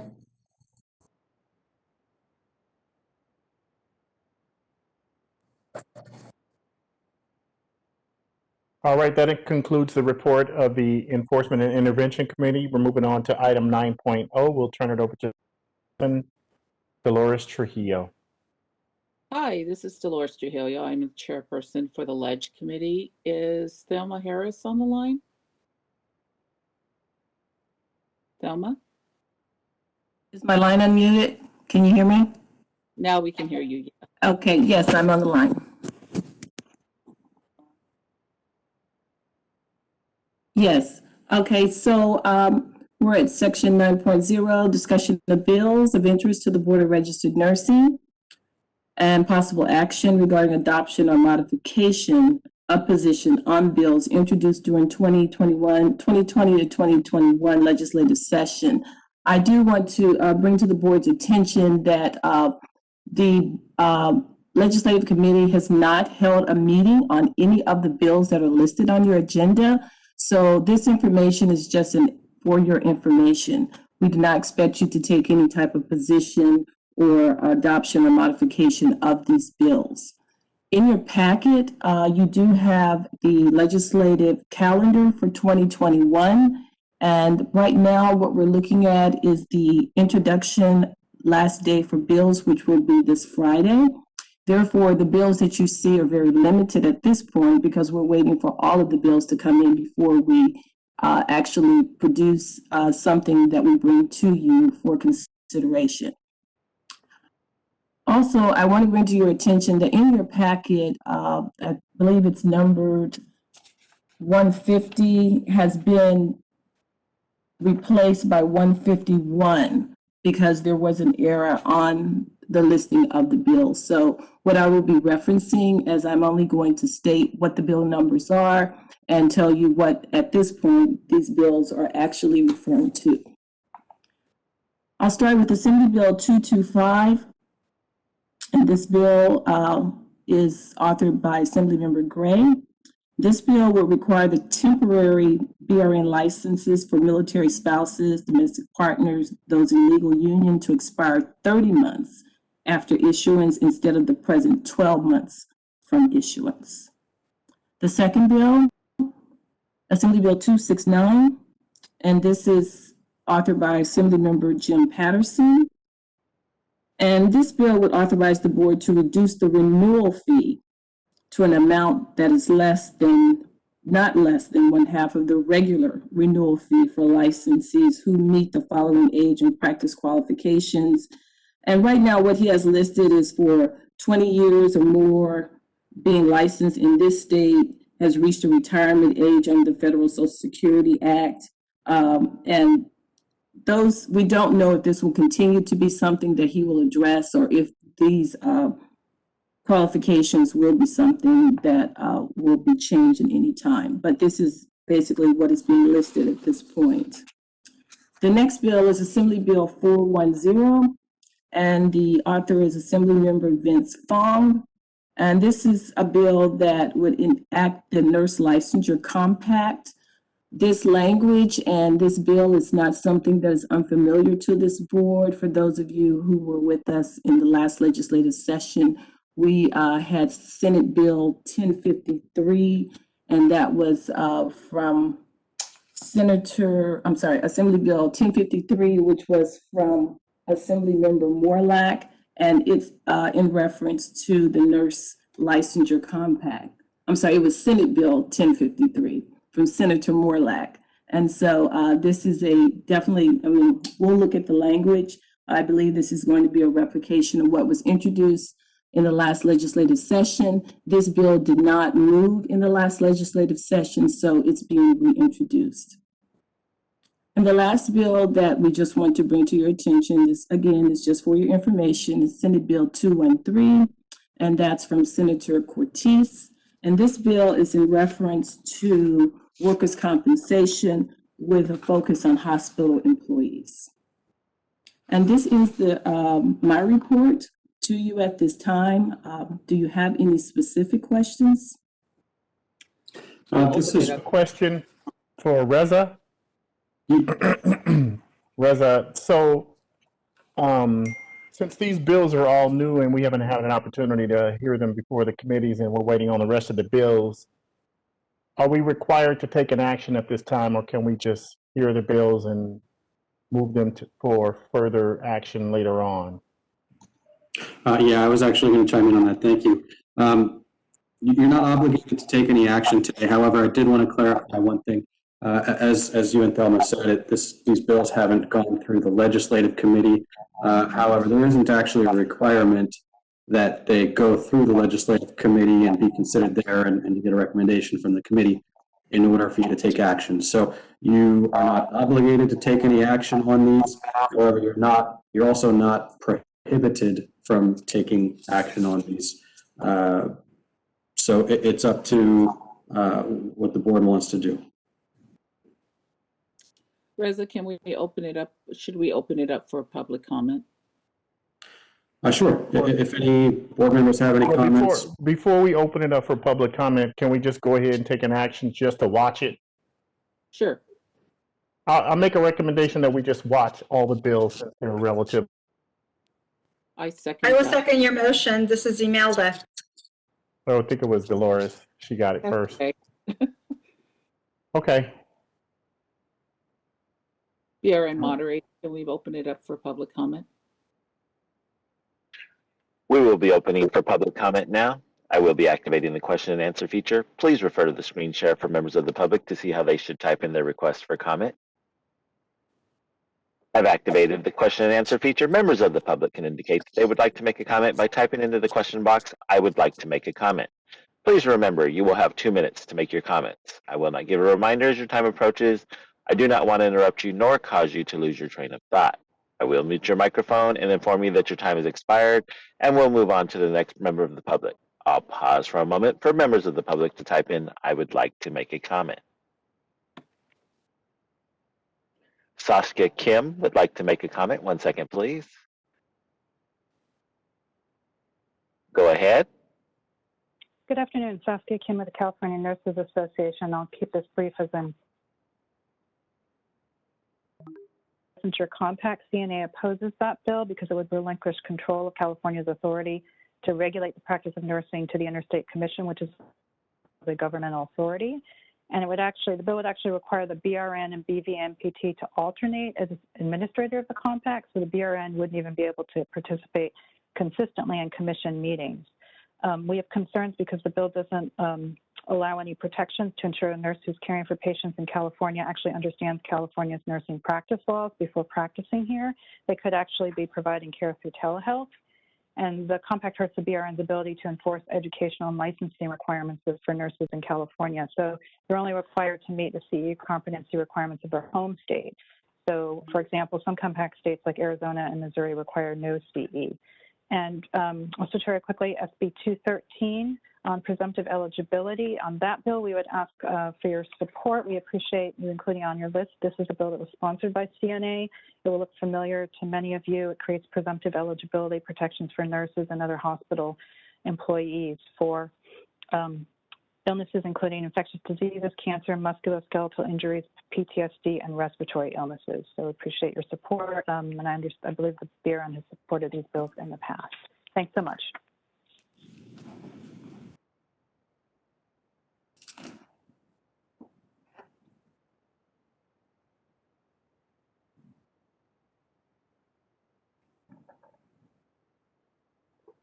Board Chair Trujillo, there are no other public requests for comment. Would you like me to close this window? Yes, close the window, please. This is Lori, the executive officer. I just want to make sure that the board is aware that our next scheduled board meeting is not until May 12th. Thelma, can you give me the calendar of when positions and stuff should be posted and how that lines up with the legislative schedule? Absolutely. So if you look on the legislative calendar that I did include in the packets, you will notice that, as I stated, February 19th is the last day for the bills to be introduced. That's on this Friday. Usually there's a scramble, and we'll see those bills flying into us that following week, the week of the 22nd. And then these bills will be assigned to different committees. We'll get more of an understanding of what's going on within that week. Within that time, we'll work to understand exactly what those bills mean. And then what we're looking at is that in March, at the end of March, March 25th, the legislature will go into spring recess. So we are looking at the fact that from the end of February, and we're seeing that our next board meeting will be in May. I'm not sure, Lori, if we have a committee meeting that is being scheduled, because we still need to have our legislative committee meeting in order to make recommendations to the board.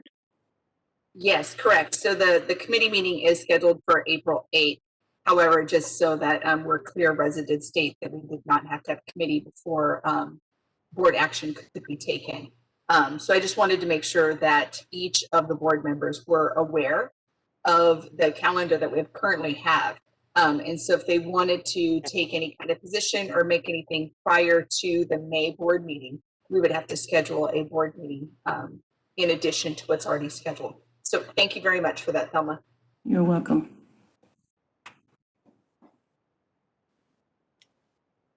Any other board comments, questions?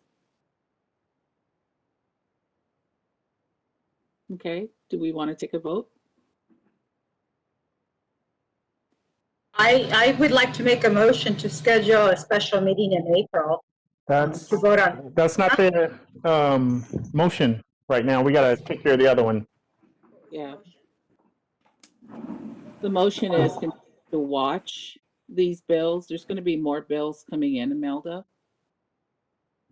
And at that point, we may have to schedule another meeting, it sounds like. But right now, we're just going to continue to watch these bills as a board. And then to be clear, Imelda, this is Lori. You don't have to make a motion to schedule an additional board meeting. If you need one, go ahead and reach out to Yvonne and myself, and we will ask the board for a date that's in agreement to everybody so we can get a quorum, and we can always schedule any board meeting that needs to be added.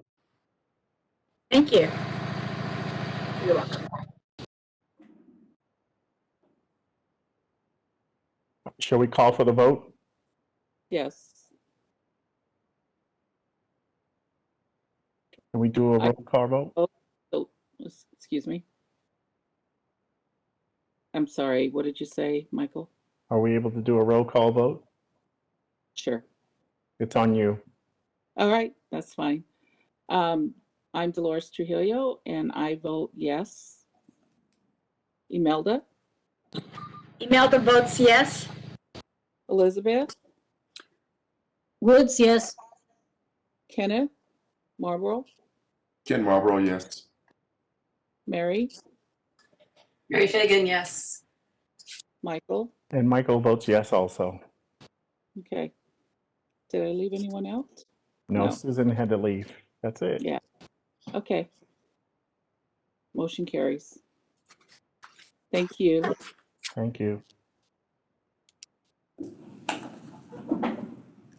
That ends my report. Thank you. Thank you very much, Thelma. Alma?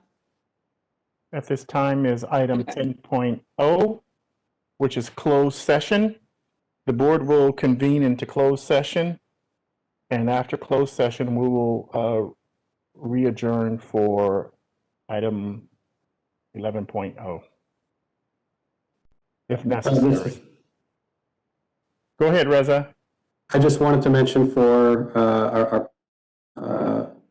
public members out there that after the closed session, there won't be any additional substantive board business being conducted, so we will just, after the closed session, be adjourning the meeting. Thank you, Reza. This is Lori. Also, just to let everybody know that we will stop the WebEx recording at this point, as we will only be adjourning back in open session after closed session to adjourn. No, we won't. We won't?